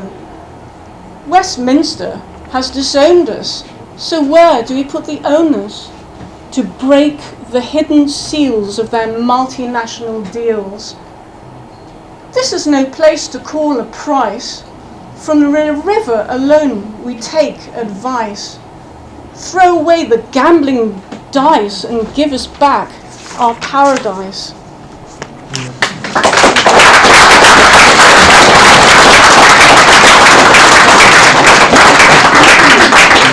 Okay, great. Okay, if we could shimmy forward with the chairs will be a wonderful thing. Sorry to be a pain, as best we can. Obviously in straight line, because I'll get upset if it. Okay guys, yes, thank you for coming back. Those that have stayed, I know it's quite late, but there's so much to talk about, and so much to do, and so many angles, and so many voices. Okay, so I sing in a couple of bands, and this is Nightingale's Watch, with Stefan here and Rachel. Stefan is a good friend of mine from Cardiff University. We met on the first day we both arrived in our halls. I was a songwriter, he turned up carrying one of those, and it's been magic ever since. That's so. Anyway, yes, and I love the rivers. So as Christine was saying earlier, I write so many songs because I too, as we all are drawn to the rivers or the sea. It's there. So this song is called Kingfisher Blue. I really wanted to make sure that I did the thing that I'm going to forget to do, which is to allow you to see. Anthony, Nixa Salter has made us this video. I forgot her first name. Someone tell me, please. I can't remember. Well, look, she's made this video for us. She wanted me to play it over some of the music. So I'm going to. You watch that, listen to me. Whatever. Okay, let's go.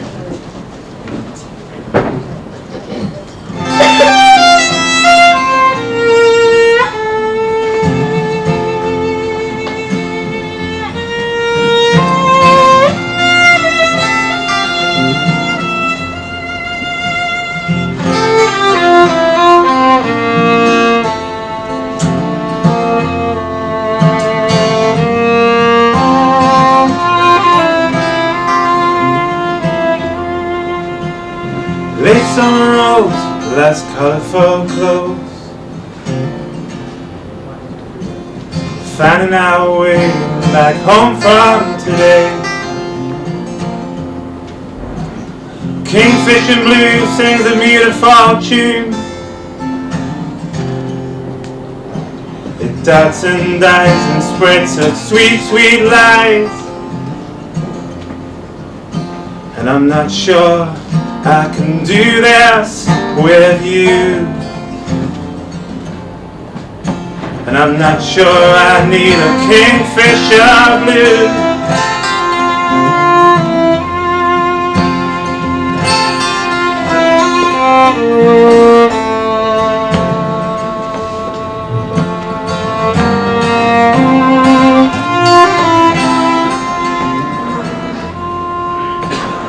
Like a beech tree sheds its leaves falling.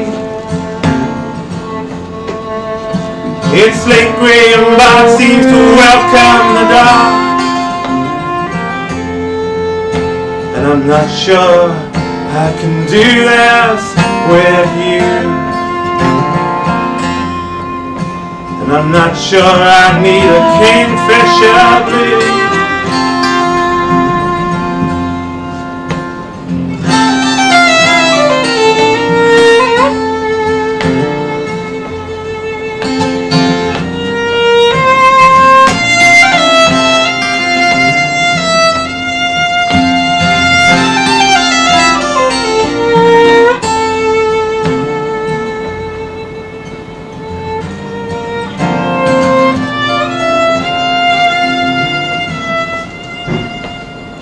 Was gone murky, our feet kept up the sill.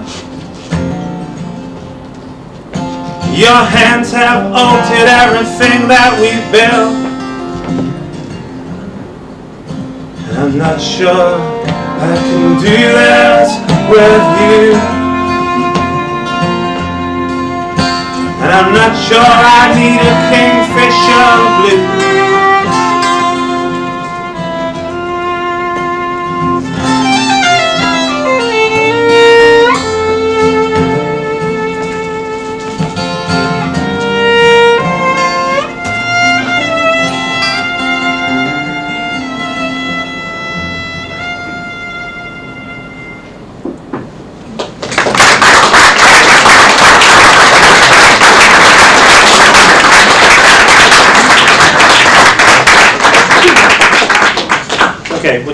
time reasons, we're going to do just one more. I know. Which one do you want to do? I don't mind. I don't mind. Which one do you want to do? I finished it. Come on. Well, look, this is a welcome song. It's a welcome song for everyone, the refugees. Yeah, it's called Come On and All. Oh, you can always dance to it, or tap your feet. Tap your feet? It's not out of time, we're not putting you off. No.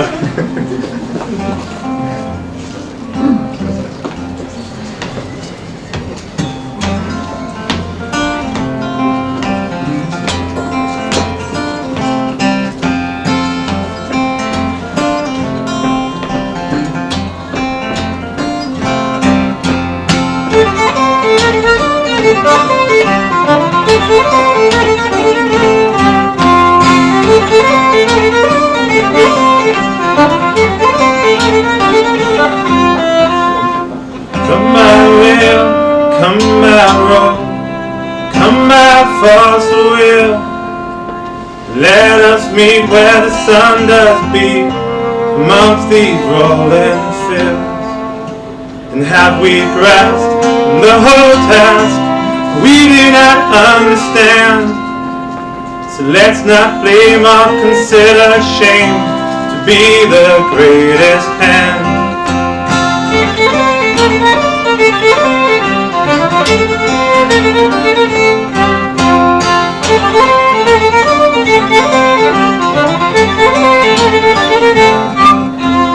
You can rest your aching bones. Now you won't need to feel so alone.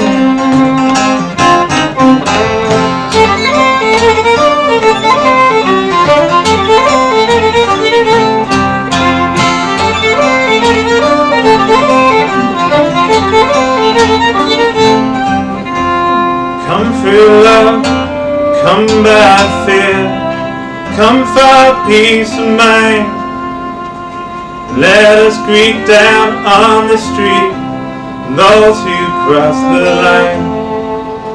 And let us dress in all our finery and stand before the day and shake down that furrowed frown to dance the night away.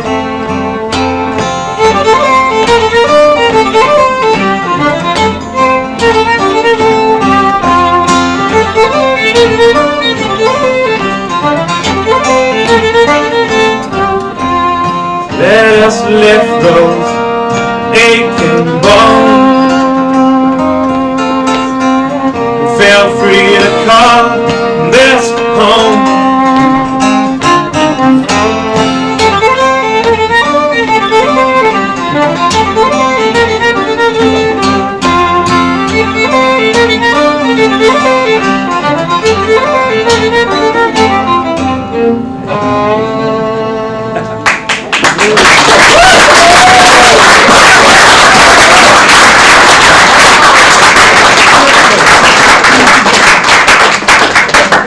Okay, we could keep this playing, I guess. It's got a lot more to it.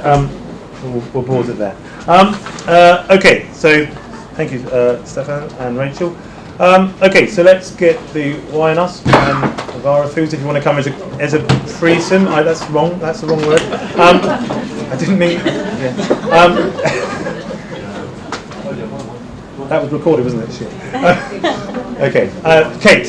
Thank you. Hello, everybody. Martin and John are going to join me as well. I'm Kate and I work for the Wine Us Foundation.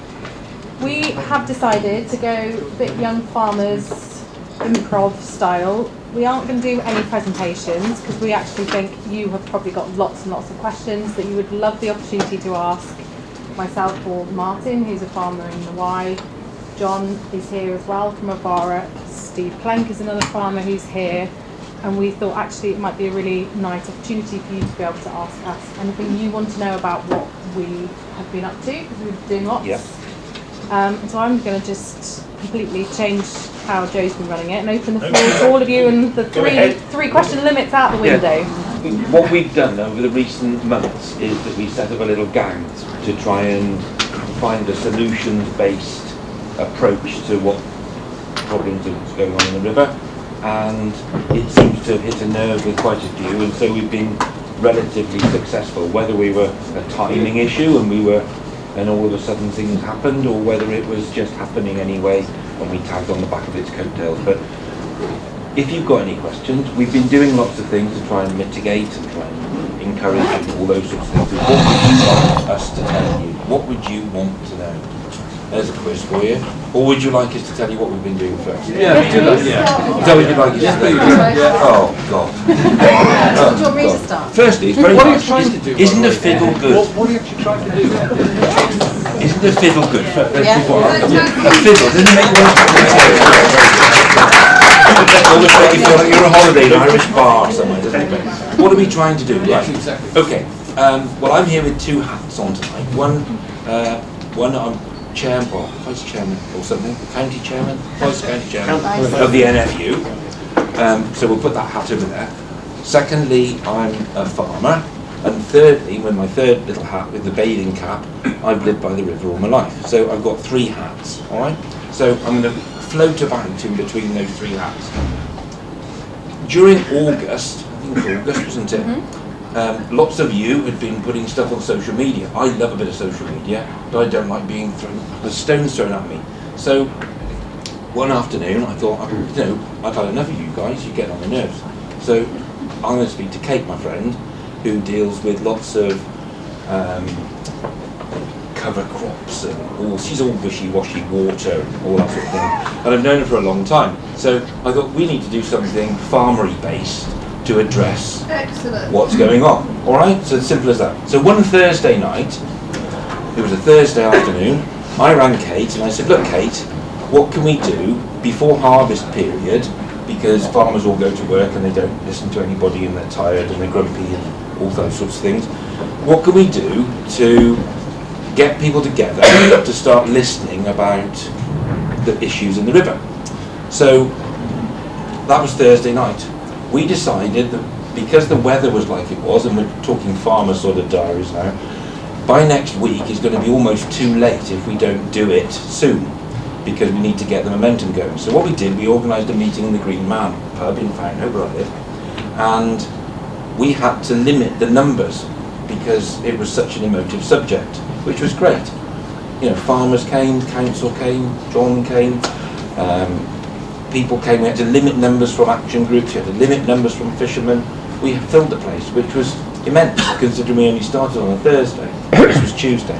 So on the Tuesday, we had a presentation, kindly, by Lancaster University, who have done lots of work on phosphate reduction and phosphate management and soils and all those sorts of things to do with the depletion of and working with. We also had the Environment Agency. We invited them to come, and we invited an agronomist to come and speak, because agronomists in farming, I don't know if you all know what farmers do. Farmers are lazy, and lazy buggers. They get someone in to do lots of things. Agronomists come along and tell you what to put on your crops generally.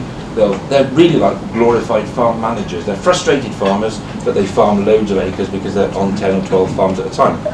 So we got an agronomist to come and speak to us as well about cover crops and buffer strips and bits and bobs about education of what we're doing. Okay? So that was the start of it. Am I boring? I'm very interested. Yep. Sorry? August. Okay. August. Beginning of August. What did you say, August? Yeah, August. Were you not listening? You come closer by one row already.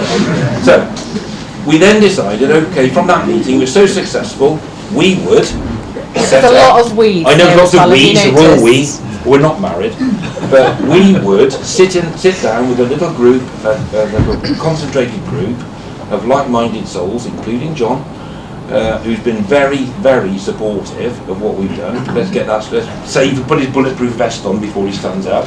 But we thought that little concentrated group, we could then steer a line of educating and change in agriculture and policy, and hopefully look to make some bigger changes at bigger levels, hopefully. Yes, we have. So what we're doing do you want to talk a bit about what we're doing? You're doing brilliant. No, I'm not. I've had enough of me. What would you? Go on. Kate's brilliant. Kate's brilliant. She does lots of. She works with Wye Husk, and they say, oh, they look after the river. No, they look after more than the river. But she's got lots of funding pots, and people come to her and want to do things, which is very good. And so she's very helpful in the county. She's put millions of pounds into agriculture, into helping us with buffer strips and water quality and water runoff and concrete areas and muck stores and all these sorts of things. She's been doing this for a long time. So with my farmer hat on in the middle, yes, I'm a pariah because, believe it or not, I'll put my hand up, I was responsible as a contractor for spreading 18,000 tonnes of sewage cake a year in the county. How bad is that? That's really bad. But it wasn't deemed bad at the time. No. Because farmers, a bit like what goes on with in media and people getting caught out for things that happened 20 years ago, 10 years ago it was the right thing to do. 5 years ago it was the right thing to do. It's good farming practice. It just happens that good farming practice is changing and we need to change. There we are. So there we are. Is that all right? Does that sound right? Yeah, that was good there, Jennifer. Well done. There you are. So Kate talk. So from WAF's point of view, we've been working with farmers for a long time now and have got incredible coverage, probably at least 80% of Herefordshire, not quite so much in Wales just because of funding being very different both sides of the border. And we've been working with farmers on a one-to-one basis, trying to go around. There's 2,500 farmers in Herefordshire at least. So it takes a lot of time, a lot of effort from my team. I've got 10 advisors out working with landowners to go around and say, let's walk the fields, let's look at the river, what's your yard like, and having to come up with tailored solutions to every single person. Next year it's completely different because your crops are in different fields and you've changed your business slightly. It's a constant, ongoing effort. And we're working really hard with a lot of very good-natured and very hard-working farmers trying to make a difference. But we can't do enough without a regulatory floor. Yeah. There isn't enough. We are only helping those who want to be helped. You know, we can lever in funding, like Martin said. We're doing millions of pounds worth of stewardship schemes to get the buffers in the right place, fix issues in yards. But without a regulatory floor, there is no consequence for someone if they don't do it right, and that's a big challenge for us and always has been. We've been doing all of those visits for a very long time. Martin, as he said, felt like that we needed to do more. We clearly do. The river is getting worse, not better. So that group has come up with some really great actions, looking at field trials, trying to help convince people, other farmers, what needs to be done. John's been really key from Avara to taking some of those kind of big steps in terms of responsibility and thinking about solutions that will make massive change to the quantity of phosphate from agriculture, because it is 65% of the problem in the river. So we're working with a huge number of people. We're working with Noble and Stonegate, who source a lot of free-range eggs. Tesco, Co-op and M&S are all putting money into the catchment to try and make sure that there is less of an impact from their supply chain on the river. They all feel, possibly not quite as passionate as us, but they all feel like they do not want to be responsible for the demise of the Wye. So I would say, Martin has already said, we take money from lots of different places and are trying to deliver action on the ground. That is where WAF sits in all of this. So we've talked quite a lot, and I promised you would be able to ask questions, so we won't say anything else. The one thing I would say is from the Lancaster research, the Lancaster came down, Lancaster University, Law Trials, they placed a modelling system on how the fertiliser and the nutrients are working in the catchment. So our bit is agriculture, but it's not just agriculture. You know, there's waterworks and there's planning and there's all sorts. There's lots of different arms to this thing. But from an agriculture perspective, there's 2,000 tonnes of excess phosphate produced in the catchment. 2,000 tonnes every year. So what do we do with that? You can't, whatever you disguise it, someone else's fault, whatever it is. So that's what we started with, and we thought, right, we have to do something proactive to deal with that issue. So that's what we're doing. So, cool, sorry. So, in conversation with my good friend over here, I understand that lots of farmers have understood there's legacy phosphate for a very long time and have been trying to work with it. It feels a little bit like climate change. 30 years ago, Margaret Thatcher mentioned it. Why, oh why, have we still got Natural England with magic maps that are only showing nitrate vulnerable zones? Why aren't they producing phosphate vulnerable maps? Who is responsible for this? You've been doing great work at the Wye Foundation, but there's a lack of attention somewhere because, you know, Steve tells me that he's known about this problem and trying to address it for years. So I think, sorry, by the way. Steve Clinton. I'm a farm manager up the north of the county, and we're not directly on the river.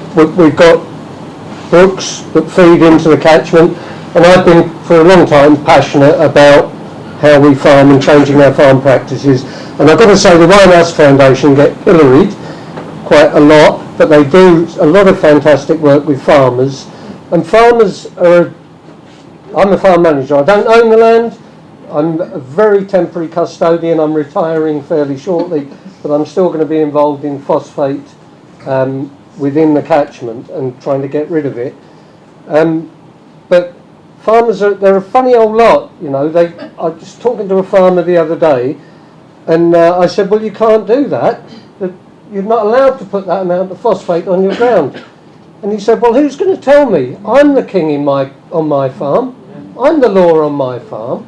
And so what this group is trying to do, that this group of farmers is trying to do and get together, is to educate as many farmers as we can about what is actually happening, where the phosphate is coming from. So who knows where the phosphate comes from when it gets in the river? How does it get in the river? Through flow.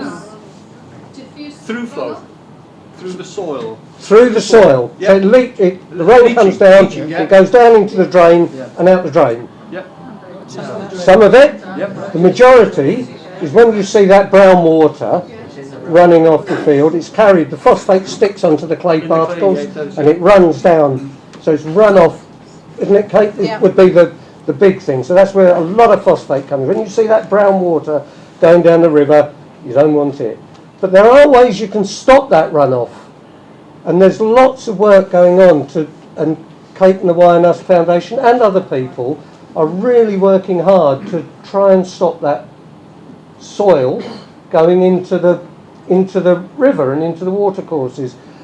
But the other thing is that it's like a bloody great oil tanker. It's been building up for quite a long time, and it's going to take quite a long time to turn it round.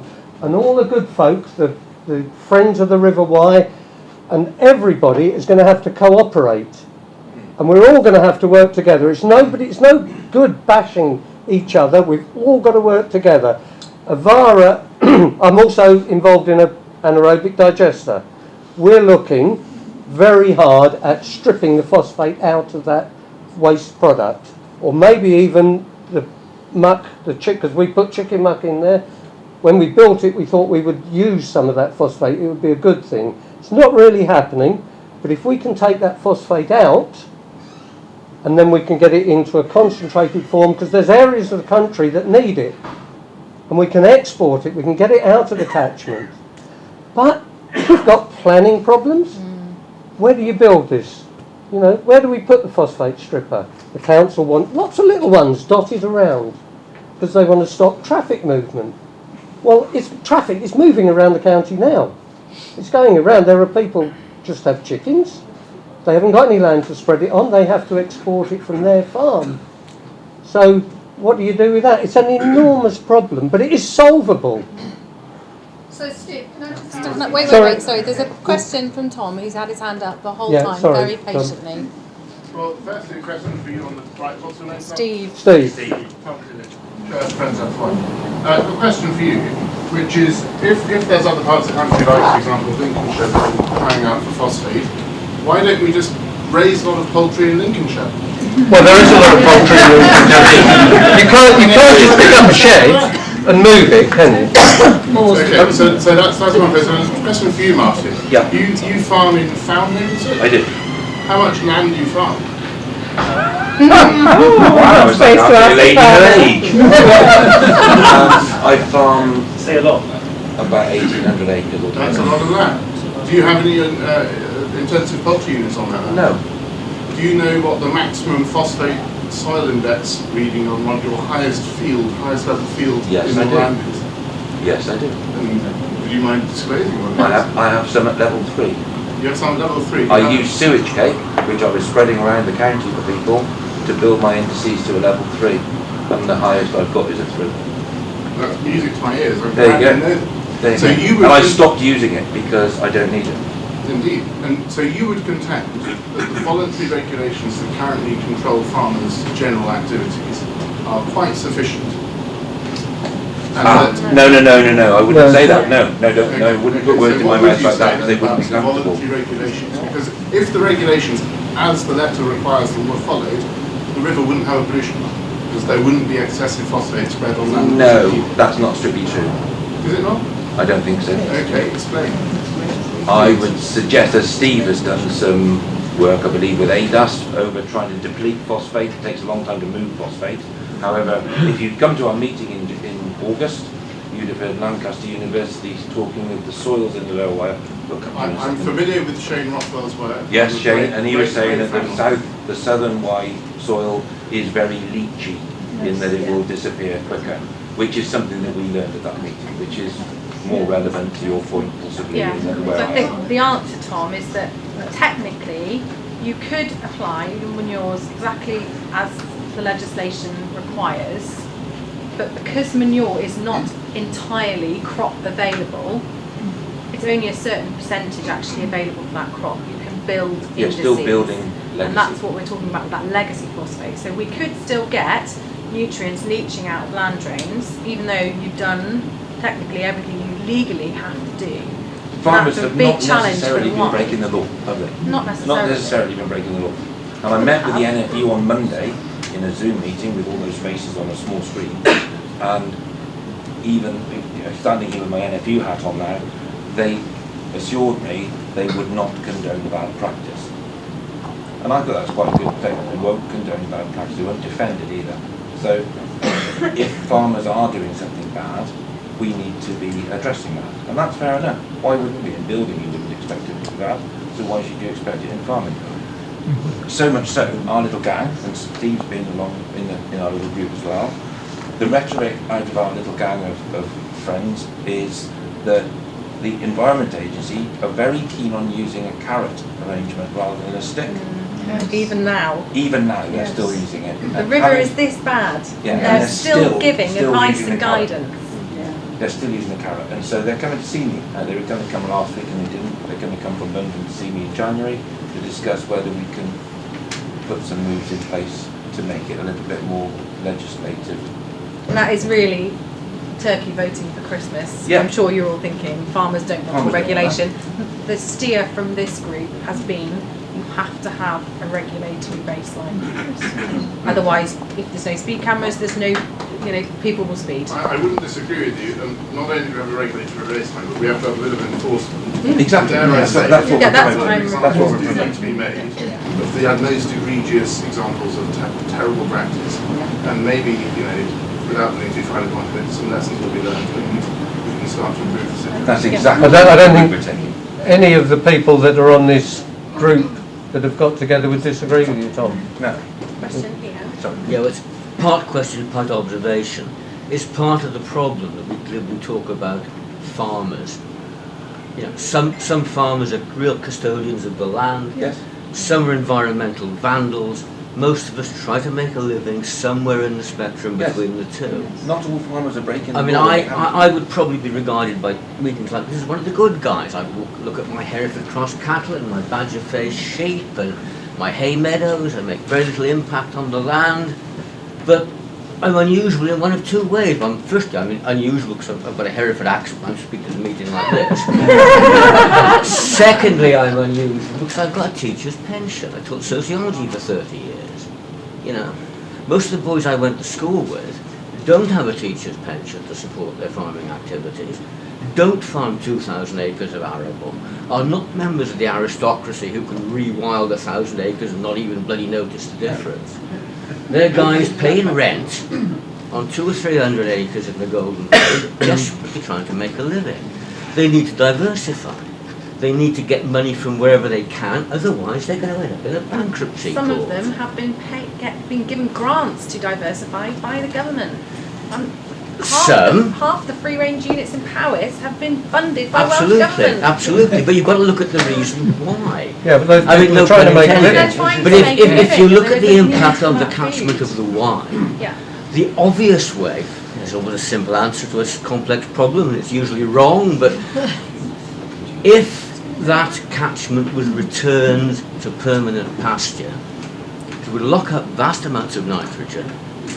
You'd have virtually no runoff if you didn't fertilise it, and that would cure an awful lot of your pollution problems. The only problem, of course, is unless that was subsidised by an appropriate system of complex subsidies, the people doing it would go bankrupt.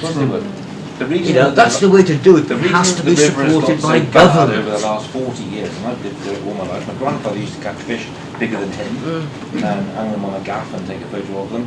And they had freezers full of the damn things. We used to fry it, bake cakes over it, so didn't know what to do with it. But the reason it's got so bad is through legislation, opportunity, change, and business. And those are the same principles which will have to change it back. It's legislation, change and business.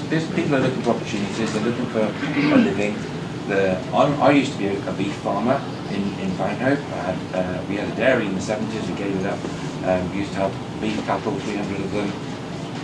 When the SSSI came down the river, and this is my pet hate, the SSSI was imposed upon the Wye in whenever it was, 2000 or whenever. 2000 No, it was 93, I think. Was it 93? Well, I went to a meeting in the Green Dragon just across the way here, where there were 200 farmers all sitting there in February, this meeting, and these 200 farmers were drawn together by a chap who was going to tell them that they weren't going to be able to plough up River Meadow after that autumn. They would have to fence the river off from that autumn. What did those 250 farmers go and do? They did. Because it was imposed on them. Also, TB is a very volatile subject. I'll come to you in a second, but TB is a very volatile subject. It meant the demise of cattle. A lot of cattle disappeared. There isn't now one owned cow in my village, in my parish. There used to be 9 dairy farms. There isn't one, not one cow. Isn't it bizarre? Because lots of that went on around the county. Sorry, I'm boring you. Question from Mr. Yes, Mr. Secretary. I'm very pleased to hear that you're getting together to make change, and we're all in this together. This is a question, really. We're talking here about what I might call technological solutions. You know,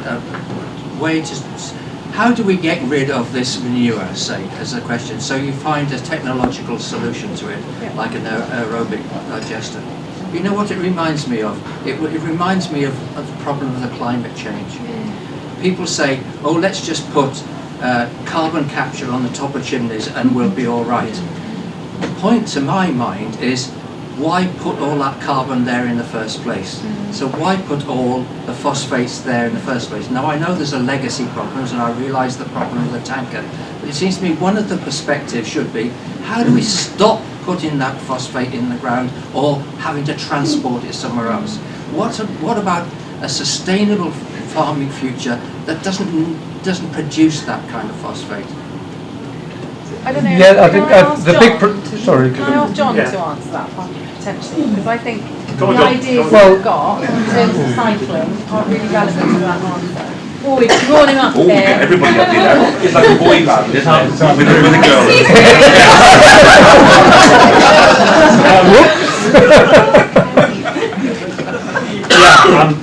Gosh, I'm trying to think how I would start. I could stand here and talk all night. And I stand really with 2 caps.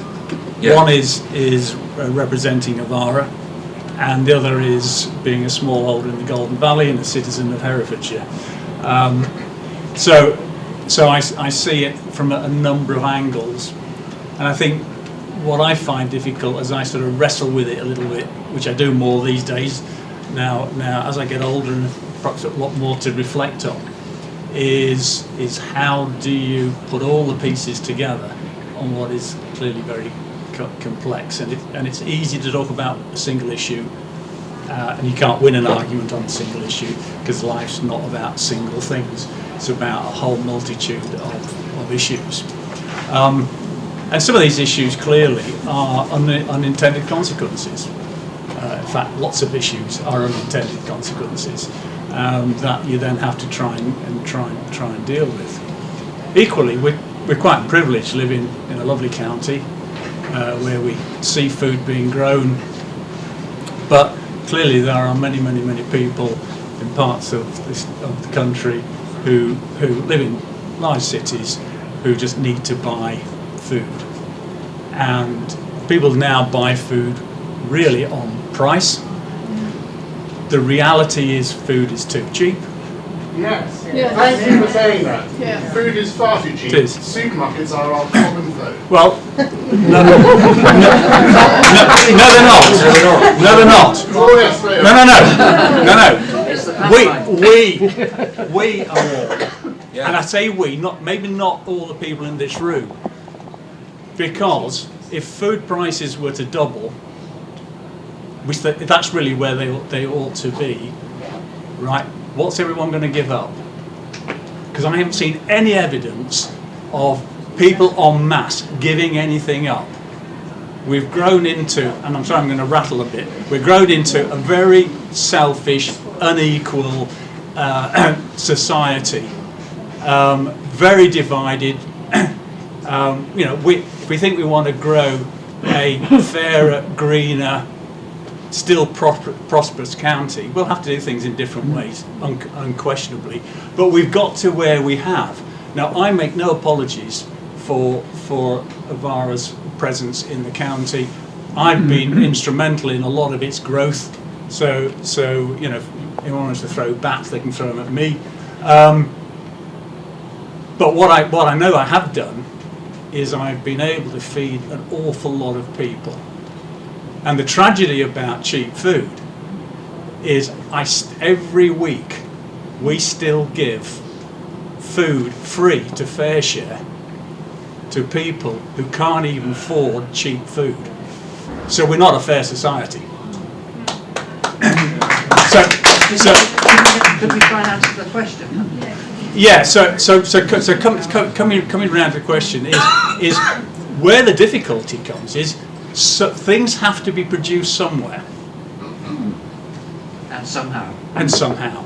So we all take it for granted that we can flick a switch and get electric, we can turn the tap, we can get water, we're going to do all these things. We're all entitled to these now, but they happen somewhere. But most people now don't want it to happen where they are particularly. And that is going to be a challenge for us. So what are we going to do is the question. What do we want to do? And what I've got involved in, particularly since the end of the second lockdown, or the last lockdown, is putting most of my time and energy and really acting as a facilitator. What we don't need is any more committees, any more working groups. We just need to get some action on what we're going to do. So, for example, whilst there's some things I would disagree with you, Tom, what I do think is I'd applaud the citizen science work. What is a tragedy is you're having to do it. Yes, why aren't you funding that citizen science? You as producing one of the major people causing this issue, surely you have a responsibility to capture the data. I mean, to use a phrase, it's chicken feed to you, the cost of this. You could fund the citizen science. Why don't you do it? Now, what we should have is the authorities should have automated, continuous measurements in the river. I agree, but given that's not there, surely you have a responsibility to society to fund that science. Well, particularly if you're producing the you're effectively taking if it advantage exists, of no you wouldn't have to regulation. measure it. Can we just have one question at a time and be polite with your questions? I don't fully accept that premise at all. Is we clearly we produce a lot of chicken in this particular area, in particularly in Herefordshire, because that's really where our heritage is. Started 70 years ago, so it's not a recent phenomenon. It's been going on for a lot of years, but has continually grown over that time. And I think a lot of the stuff that we're now starting to see, we're starting to get the evidence. What we've had for a long time is a lot of views, a lot of opinions. Some of them have been on the mark, some have been naive, some have been incorrect. What we haven't had is that level of evidence, and I think the one thing that we all agree with, or hopefully we all agree with, the river is in a poor state. I don't think that anyone is disagreeing with that. After that, then you've got to build up the facts and figures. And what's probably motivated me more than anything actually is this work with Lancaster, where I can start to see the evidence of perhaps the unintended consequences of what our actions and other people's would be. I guess one last question about it. Specifically, how much funding have you put into Lancaster University? I haven't. To date, I haven't. Another company. To date, we haven't put anything. We haven't been asked for it. Surely you should be. Isn't it more important that it's independent research? Yeah, if it's sponsored by the If it's people that are sponsored by a producing company, you would be questioning its output. I think Lancaster, Here, here. I'm an ex-graduate of Lancaster University. I think Lancaster University's science department. Can we try and stick to the point a little bit? Yeah. Don't leave back and forth. Yeah. We need to hear and learn. And Yeah. Question here because the president is speaking. Yeah. Hi. So,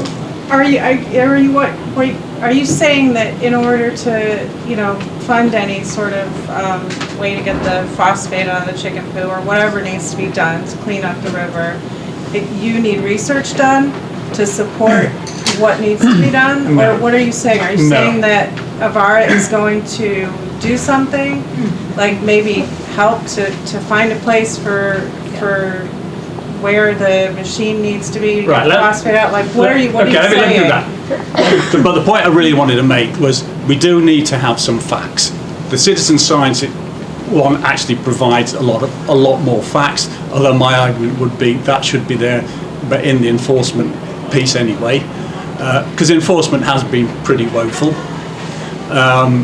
So that clearly needs to strengthen up. But given the evidence, what it clearly says to me is I still think animal manures are a resource if they are used properly. And if in fact they can be used properly, then they should. But if they're not being used properly, they are a waste. Yes. And that is causing a problem. Point out, sorry, just to say, if we've got too many though, too much, and it's moving around in the country via, that seems crazy to me. Logically, I can't believe that you can move it around. I can pick you up on that because do pick me up. With the chicken manure, it's very heavy in the phosphate levels. It's very good in nitrogen levels, and it has a certain amount of potash, plus other nutrients. The value of a ton of chicken manure to a farmer is about £63 in nutrient. It's sold out of a chicken site for about £8, £9, £10, depends on the money, depends on the day. If that can be, because there's a new system coming in now, it's been enforced from this year called the Farming Rules for Water. It has meant that there has been new regulatory power given to government to manage what we are putting on the land. It will ban a lot of autumn spread of chicken litter. It will ban a lot of autumn spread of farmyard manure because it's deemed that it will be leaching away in the winter, and we'll have to do it in the spring as a farmer, as my farmer hat. From my point of view, and my rhetoric with our little gang is, there is such value in the nitrogen and the potash element of the chicken litter, we would not want to see it disappear out of the county to its detriment. The farmers in this county need nitrogen. Nitrogen has gone from £285 a tonne this year to 700. What's the reason? Gas price. So if we haven't got to transport that elsewhere and then import it from Lithuania, Poland, wherever it might be, surely as a circular economy, and I've been pressing John to keep this manure or an element of it for the farmers. Otherwise it's a very bad sell. If we're trying to educate farmers and say, you're losing your chicken muck, you're not going to have it because you're not allowed to have it, you're going to take it away. You can't spread it because the government says so, and you've got to buy fertiliser at £700 a tonne. It's going to encourage them to break the law. Simple as that. So the answer to this question is technology exists to strip phosphate out of liquids. It's already used on sewage works. There are multiple companies who obviously see the opportunity for making that available through agricultural technology. Steve has mentioned the anaerobic digester. You can add that kind of tech with quite a price tag to the liquid digestate and strip the phosphate, so that then Steve can use the nitrogen and potassium element of that for growing his crops that he needs, that otherwise he'd be buying in bagged. And the other bit, the phosphate, could be exported somewhere else. What I was hearing was that he needs supporting information or research or something, and to be able to contribute to solving the problem. The reason what I was trying to say was you need to have data just to establish some base facts. I think there is now enough data that is establishing base facts. It still doesn't explain exactly where it all comes from exactly, but it is increasing on that. What we want to do now is, now we understand that and understand the impact, at some point people have to put their hand up and say, yeah, we're part of this problem. And that's what we have done, but we're all part of this problem, because every living creature produces phosphate. So we're all part of it. We're a big part because obviously we're a major agricultural player, and therefore we need to be part of the solution. The solution isn't just going to come from me or Avara, it needs to be a collective one that we need to figure out how we do that. And I'll come in a minute. Look, I'm just trying to finish this question. So basically, what my view has been, and I don't always agree with everybody, and including colleagues stood up here, is where we can use it responsibly, and that legislation says that every farmer should test his soil at least every 5 years. My argument is it would be more than that. And I wouldn't disagree with that. If they can establish their soil indices and they know what crop they're going to put on, and it says that there is a need for whatever it is, they put it on. If there is no need for that, that is a waste, and that should not go on the land. If it's not going to go on the land, we have to find alternatives to doing that. It is not, in my view, a sustainable argument to put it on a lorry and drive it to the east of England. In the long term, that's not right. Equally, it is crazy that we're in a situation today where, which Mark is talking about, is where we've got high artificial fertiliser prices being produced from a factory that uses fossil fuel gas to make the fertiliser when we have natural fertilisers available to us.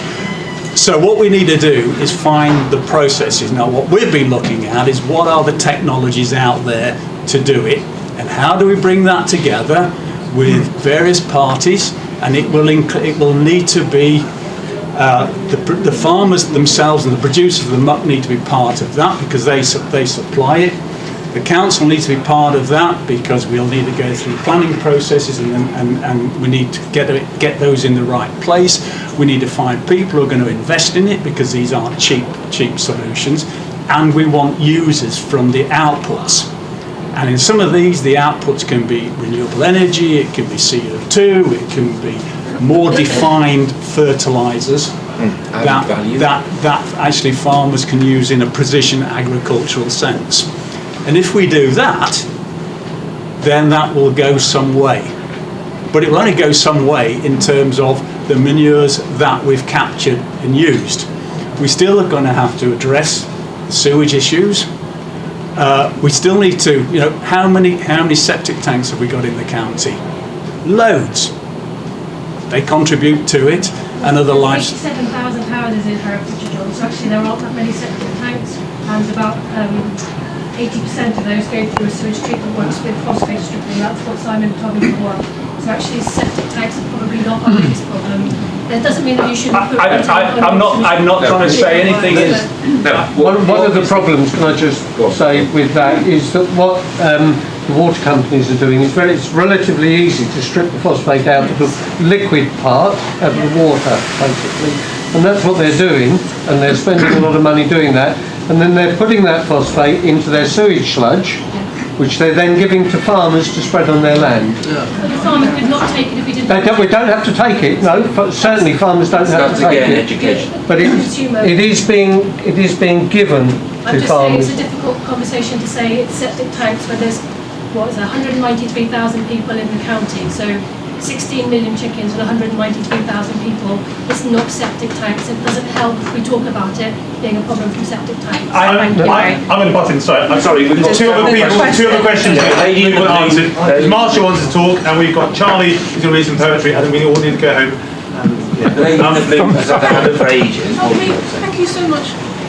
Basically, just looking at the whole thing from a sort of more of a bird's eye view. Sorry about the pun.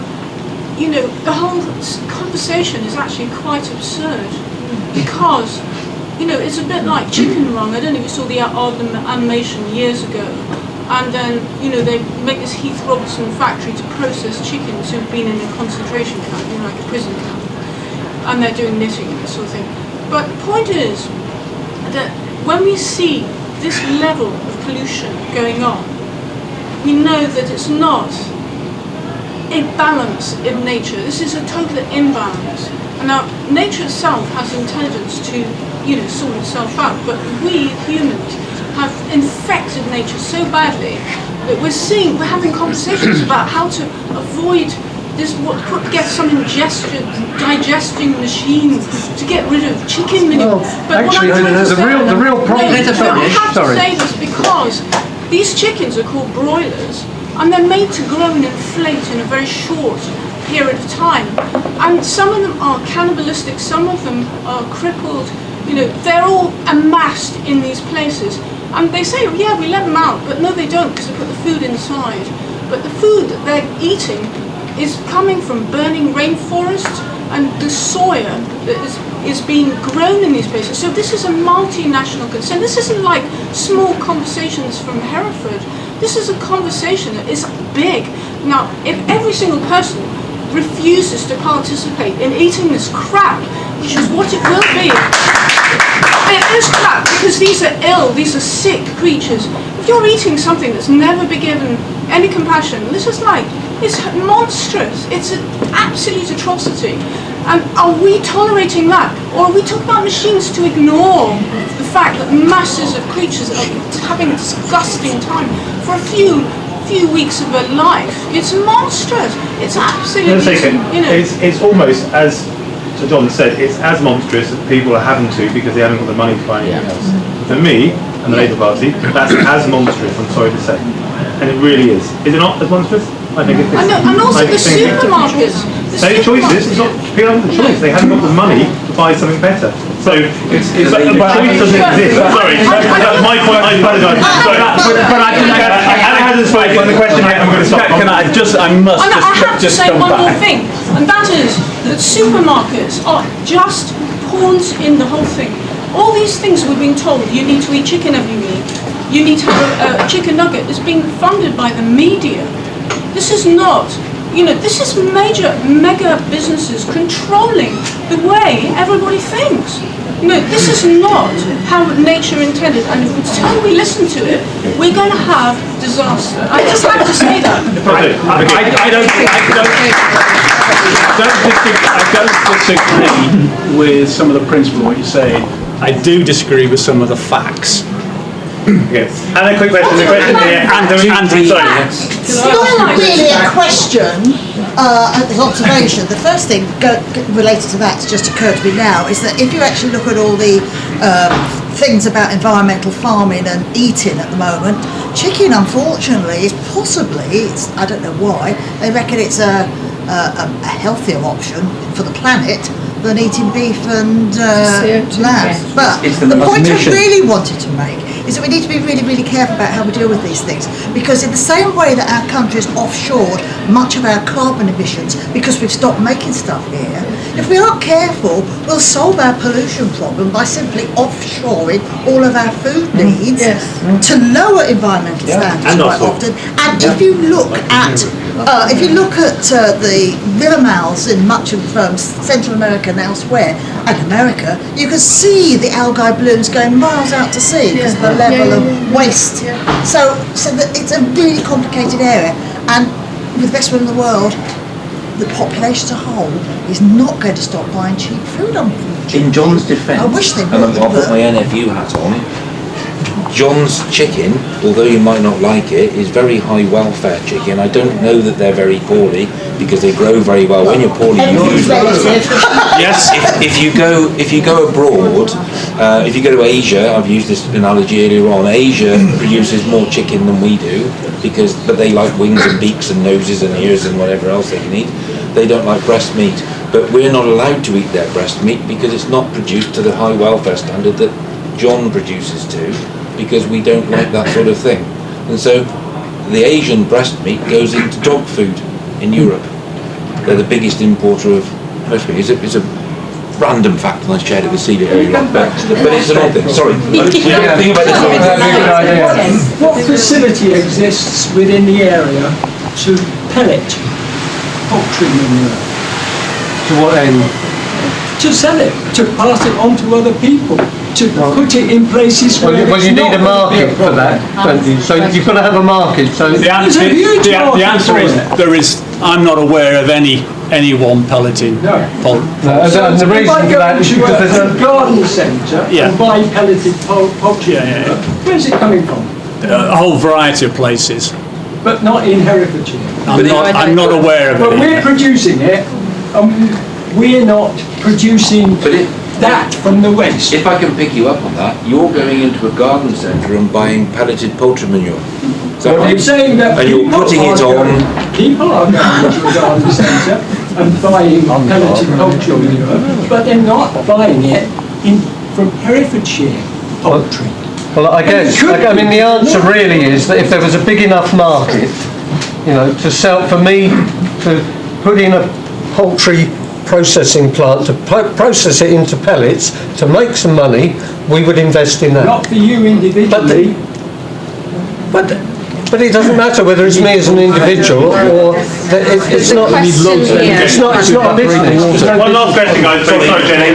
One last question. Go on. Okay, I think I was next. Yes, you are. John, I have a challenge for you, and it's a vision I had a long time ago when I came across this problem, is that perhaps you could think of something like a Herefordshire product, because we've been talking a lot about the shit that comes out the other end, but we haven't really been talking, except in a very negative way, about the feed that goes in. The feed that you're putting on is already too high in phosphate, and that's because you need a high turnover of growth on the birds. I understand why you're doing it, but perhaps we could think of a higher quality product that doesn't drag in feed from somewhere else on the planet, but genuinely talks about a circular economy in this county.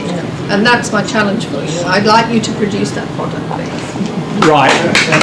That's a solution. You don't need the phosphate to go in. Now, I could answer that. It would take an hour. Okay. Which we haven't got. Come and give me that hour at another time. But I am very keen, and my thinking is how do we have a better sustainable solution that creates a circular economy and puts value or retains value in Herefordshire, because Herefordshire definitely needs that. Stan. And Powers, please. Quickly, go on, quickly, your question. The river is dying now, and we've talked about it being a tanker that has to be turned around, but the river is dying now. It's urgent, and it's fantastic the work that you guys are doing in terms of the farmers and the buffer zones, etc. But the phosphate is going on, and it's continuing to go on. And you've said that the regulation is woeful. So that's not working at the moment. So stop putting phosphate on. So Avara, what are your timescales? Because we haven't got another 5 years for you to work out what you're going to do with your phosphate. It needs to stop, or it needs to be stripped of the phosphate. So what is the plan? And it's not like, I don't believe that Avara hasn't known about this until this summer. You didn't need to wait for the citizen scientists to get going. You'd known about this for some time. Yeah, we're obviously living in Herefordshire. You can't ignore that. And we have actually been over the years. And the first approach we took was how much phosphate can you reduce in your diets. And we've reduced those down to what is still a safe level. We've got to remember, we all need phosphorus, otherwise we don't have any bones. And therefore, there's only so much you can reduce by, but we've reduced as much as we can, and things like use of enzymes has allowed us to do that. So at a unit level, we use a lot less than we used to do. But obviously the gross level, it's still a lot, isn't it, when you multiply it by the numbers of birds. So that's clearly the first thing we've done. Not all currently poultry manure is going to land in Herefordshire. There is quite a lot being shipped out. Sorry? No, not to Powys. Not to Powys. It's shipping out to arable farms. So that's clearly going on, and there is a little bit already going into some litter burners that are around the county. So what percentage is that is you're managing to ship out or put in the is it like 10%? Is it 50%? Is it 90%? I don't want to be quoted on number because I've got an exact number, because it's the farmers decide how much they want to use and how much they want to ship on. And of course, within Herefordshire, they also sell it on to other Herefordshire farmers who may need it. But it's a significant minority. It's not a big percentage. What's the plan? And timescale being as the river is dying this year. Well, the plan is we are working on 3 schemes and with other people on 3 schemes. There is a bit of proof of concept on some of the technology, because some of it is very sort of recent technology. Hopefully we will start to get things coming to planning in a matter of months. We'll see how that goes, and then obviously we will have to have them built. So this is, and I hear what you say in terms of the now, but you just can't turn a tap on and it flows. But I see this, and I've been quoted in saying this, so I won't say anything different, that I think in 2 to 3 years we will see a significant change. I would just add, there are other companies. Yes. A significant reduction. 150,000 tonnes. That sounds good, but what's your market share going to be in 2 to 3 years? I was just thinking now, you're talking about reducing phosphate, but you've got a business plan, haven't you? Yeah. Which is to increase your market share. I don't need that's not relevant. Yeah, it is relevant. No, wait, excuse me, I'm a speaker. Sorry, is that a fact? No, really, can I talk about phosphate? Okay, can I just answer this lady's question? As well as that, there are other businesses that are working with this farmer group.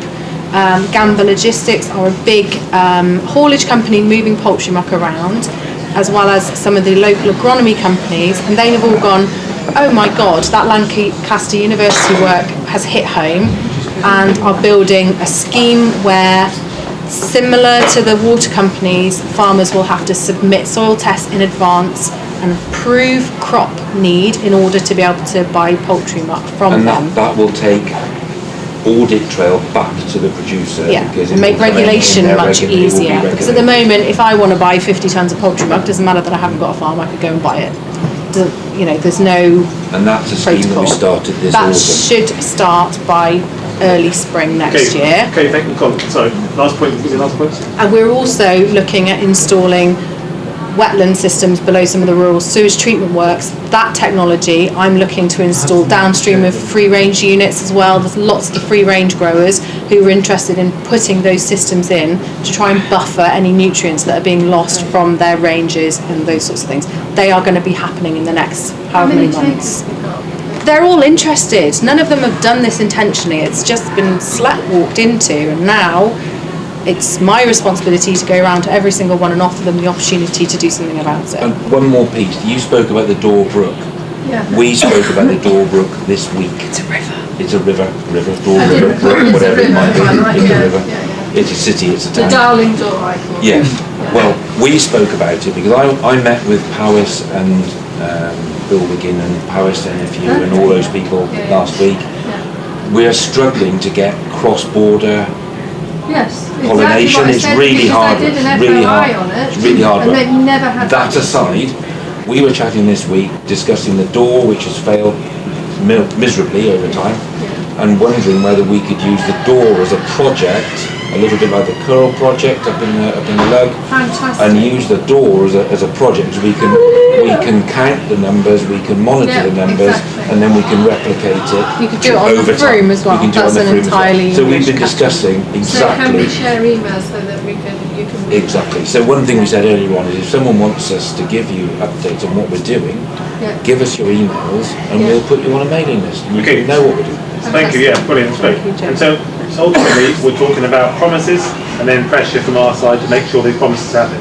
Because we want to see a plan where we see some movement. Is that what we're agreed for? Otherwise we're just talking around it, and it's nice that you've got a group going, but sounds like people here want to be part of that group and part of that story, and they are, to make things better. I was hoping Marsha was going to come and talk about... She is. Okay. I want Marsha to come and talk to you about the story of Wye and the history of it and heritage. I'd like most of you to stay up unless we're eager to go. We've also got Charlie going to read the poetry at the end. It's really important. And I say thank you to these guys for coming up and being brave enough to come and really yourself. Thank you.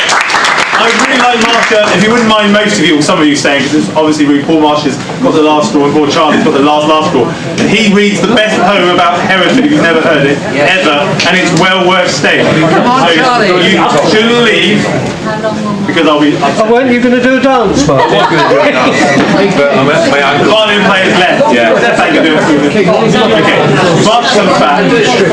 Only because I met Charlie in the pub and we talked music and poetry, and he reads the best poetry and tells us why we love this place, and I think that's the bottom line, is we're all trying here to make the city and this county as wonderful as we know it can be. Charlie's going to read you a poem. First? I was going to end with that. Yeah, no, you do what I want first. Listen to Charlie, he's amazing. Let's go. You two guys. Quiet, folks, listen to Charlie. It's lovely to see so many passionate people about the county in one room. It did get a bit heated in here, didn't it? So I'm here to distract you from that with something completely different. The first poem is about addiction. So you know when you were little, your mum tried to make you be friends with her friends' kids. But sometimes you and them both knew that the other wasn't someone you wanted to be friends with. Well, it seems that I used to get that an awful lot. I wasn't cool, but I was smart, and I liked to think that I was funny, but none of that mattered. My parents had a shit car and we didn't have any money. No fancy trainers, second-time hand-me-down stuff, and a need for improvisation replaced the brand new Nike Airs, new clothes, and the PlayStations. I had a tough time treading the rough line, but my parents, I couldn't blame them. They tried their best, and so I know that I shouldn't shame them, and that I need to get to a place where I'm playing in a different game, and I can provide them with the things that should have came when I was growing up, and not just when I've got fame, and hopefully show to me I'm supposed to be one of this world's main men. Because looking back, I was quite the particularly peculiar child. Just a beginner on this path to someone unrulier and wild, with interests that didn't often extend much further than the end of my arms. Facing the book of pretend and a rabbit called Charlie as a good luck charm. So I spent more time in other worlds than this one, listening to other people's fictional pearls of wisdom, because age 5 I became an addict. Addicted to reading and words, that is. And to let you know just how absurd that is, I used to get into trouble for reading books. And I can see that you're giving me funny looks, but I was late for school every single day because I'd be reading books instead of getting changed. Often these were the only places that made sense. I could block out the world and let the adventure commence, dispense with the intense pretense that everything in my life is fine. Just break open the pages and let each sentence shine its full beam cinematic straight into my mind's eye and experience from my bedroom what it feels like to fly. In a clapped out Ford Anglia, crash into a moving tree, or ride atop a dragon before a tiger came for tea. I've been to the front line in more wars than I can count, and I've seen it through the eyes of those who know what it was all about. I'm an intergalactic, interdimensional imagination time traveller, and I've got the hitchhiking tactics of a conventional patient prime passenger on the 42 bus now, straight through Earth and beyond, stopping off on the way to pick up Sherlock and Bond because there's a curious incident concerning a dog in the night time, and my old pal Roald Dahl thinks it might be the right time to get the gang back together again, just for a special treat, because we've been feeling quite robotic, dreaming of electric sheep. We cross where 5 rivers meet on a wooded plain, and in the distance I can see Treasure Island again. My brain waves are lapping at its shores as the tides go round this world in 80 days. No more. The bus stops, I rush off, a surge of recognition the bus stops, I rush off, a surge of recognition hits me like a Molotov cocktail, and as the shock pales, a glowing wave of comfort makes me rock wail. Every word and every story is tightly tendrilled across my skin. Always shifting, always changing so as to let the new bits in. I'm back in the mind palace, and I'm surrounded by friends whose tales full of chalice have got down to the end. It fills me with too special to send back the formalities of the realities of having to say farewell to my fictional favourites in full. They know I'll be back soon, I can't withstand the pull, I need words to live, and if I don't get my fix, you'll find me sat in the corner reading the back of the Twix. Sorry.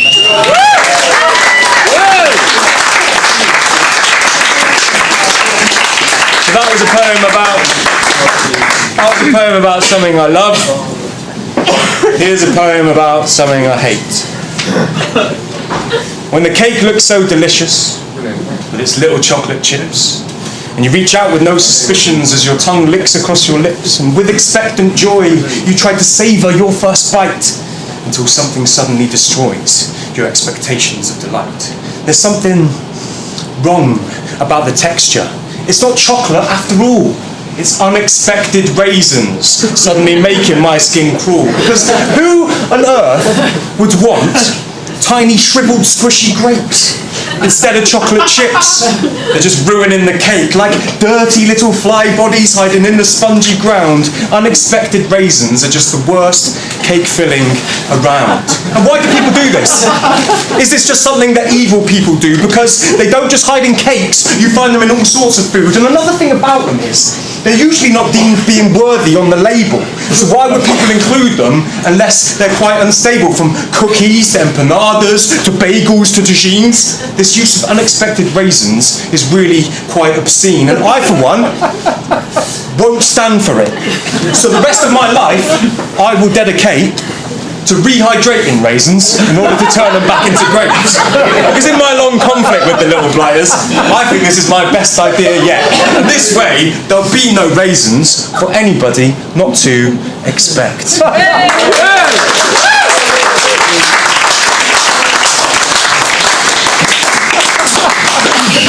So you're looking confused?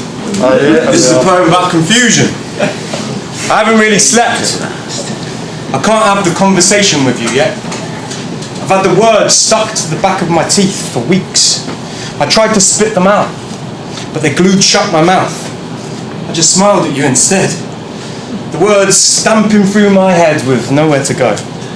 I tried to let you know with that look. You know, the one that cool people give. They can say everything and nothing in a moment, but always exactly what they mean. I practiced it in the mirror. I don't think I've got it right. I just look like I've been up all night. I mean, I haven't really slept. So that's sort of true, and I think I might also look like I maybe need a poo. I'm not saying you make me want to shit myself, but in a way you sort of do, though. So I've been up all night trying to figure out what that means. So I haven't really slept.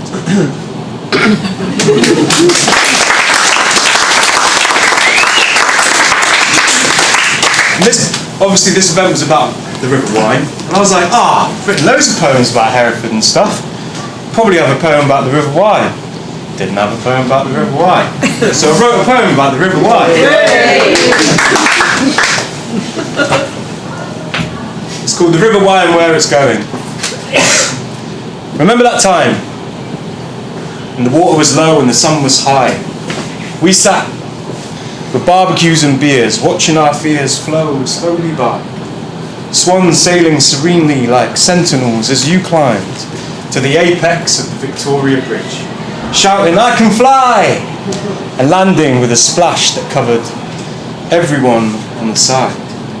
Rolling with the River Wye and where it goes. It's the only one who knows where it's going and where it's been, the things it must have seen. Remember back when there was so much rain that was coming down in tens, so much that if and when it stopped it would probably never rain again, and then as thunder cracked and lightning slashed, we went and cycled on those bikes that we had lent from your dad's friend. 2 baby paddle steamers, powering through the Bishop's Meadows lock. You nearly fell off. You accidentally put your foot down and then you got a shock. And I couldn't stop the bike or my laughter until we got to the bridge and crossed the raging waters only inches below. Just going with the flow. Rolling with the River Wye and where it goes. Because it's the only one who knows where it's going and where it's been. The things it must have seen. The things it must have seen.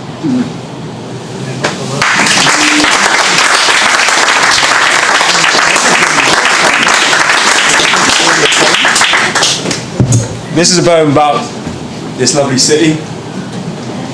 It's always meant a lot to me. And it goes a little something like this. Hereford, this town of ours we love. This town of bars and pubs. The smell of chicken shit and phosphate and bars and pubs. In many ways it hasn't changed much, but in many ways it has, because for a short time we had a Debenhams and such, but we still ain't got a bypass. We're famous for cider and cattle, and the not-so-secret SAS, who are probably only here because no one knows what the fuck we are. We, those men and women of the West. And now I know what other people think, and they're wrong. We're not just outside London, and we spend long hours explaining the difference between a T and an E. And no, we're not near the sea. But the amount of gulls that scold the skies of Hightown on a Saturday night might make you think otherwise. Somebody told me once, it's a good place to be born and a good place to die. Because we got that small town rhythm. Because it's a city, but it isn't. You can walk from one side to the other in literally less than a day, meeting every single person from your entire life along the way, because your brother's girlfriend, sister's boyfriend is your cousin. And everyone you meet has about a dozen ways they can connect to you, and you can expect them to be trying to figure it out in any conversation. Then give a wild exclamation of, I've just remembered where I know you from. Your auntie's dog is the same granddad as my friend Julie's dog John, and from that point on, you and them are both lifelong sign-ups to the friendly street nod. Alright! Not so bad. Scratch the surface of this place and you'll find a goldmine of difference and delight. From artists to engineers to musicians to burger restaurateurs, people working days and people working nights, all of them rocking those same Hereford vibes. But you might be from different social tribes. A patron of the Bows perhaps, that friendly flagship where we sit and lap high performance ale and butt you back. Or maybe you get merry in the Kerry, an establishment whose welcome arms are open 7 days a week, 365 days a year. I mean that, I saw it once when the streets had not been cleared of several feet of snow and its loyal clientele trudged forth in the know that, try as she might, most of the time Mother Earth cannot stop the train of £1.50 Jaeger bombs. We grew up safe in the knowledge that nothing ever happens around here. Even though we hated the knowledge that nothing ever happens around here, because it's like a breeding ground before moving on. Some people go, but they ain't gone long. It's like the central melody of the soul song of its sons and daughters. And we ought to really give it a better rep, because it's not the best. It belongs to us. We, those men and women of the West. My brother nearly died here. Skull cracked outside the McDonald's, aged just 17. He shouldn't have survived, but somehow he did, because the spirit of the city was with him. And now he's married with a kid. And there are many stories like that, and many that sadly aren't. Dear friends and family lost to accidents and illness, their memories living on in the Hereford section of our hearts. There were times when I let people down, and times when people let me down too. And we can all think back to the good and the bad and the ugly times we've been through, because it's a safe space and a safe place that can allow the darker taste of reality to hit you head on. But that's because you know you've got a 60,000 strong family ready to stand behind you shouting things like, "No! We're not bloody Welsh!" from anyone that dares to make the assumption. We're a simple folk and proud, and we make jokes and sing out loud. We pick each other up when we fall down, and you can always find us for a drink in town. We speak our minds, and when we do, we say it with our chest, because we are the people of Hereford, men and women of the West.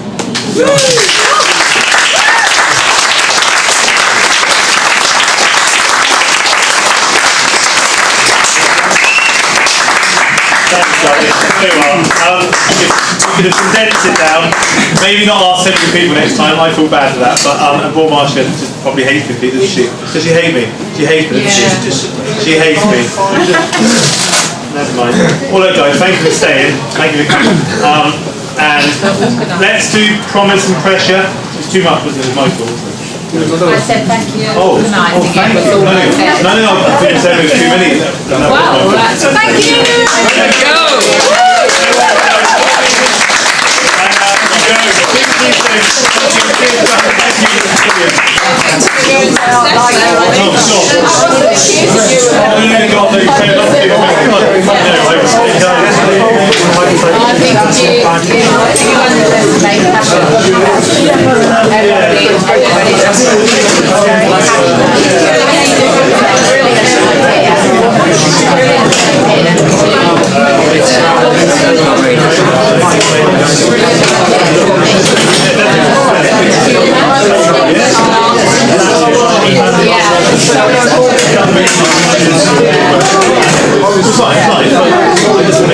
Yeah.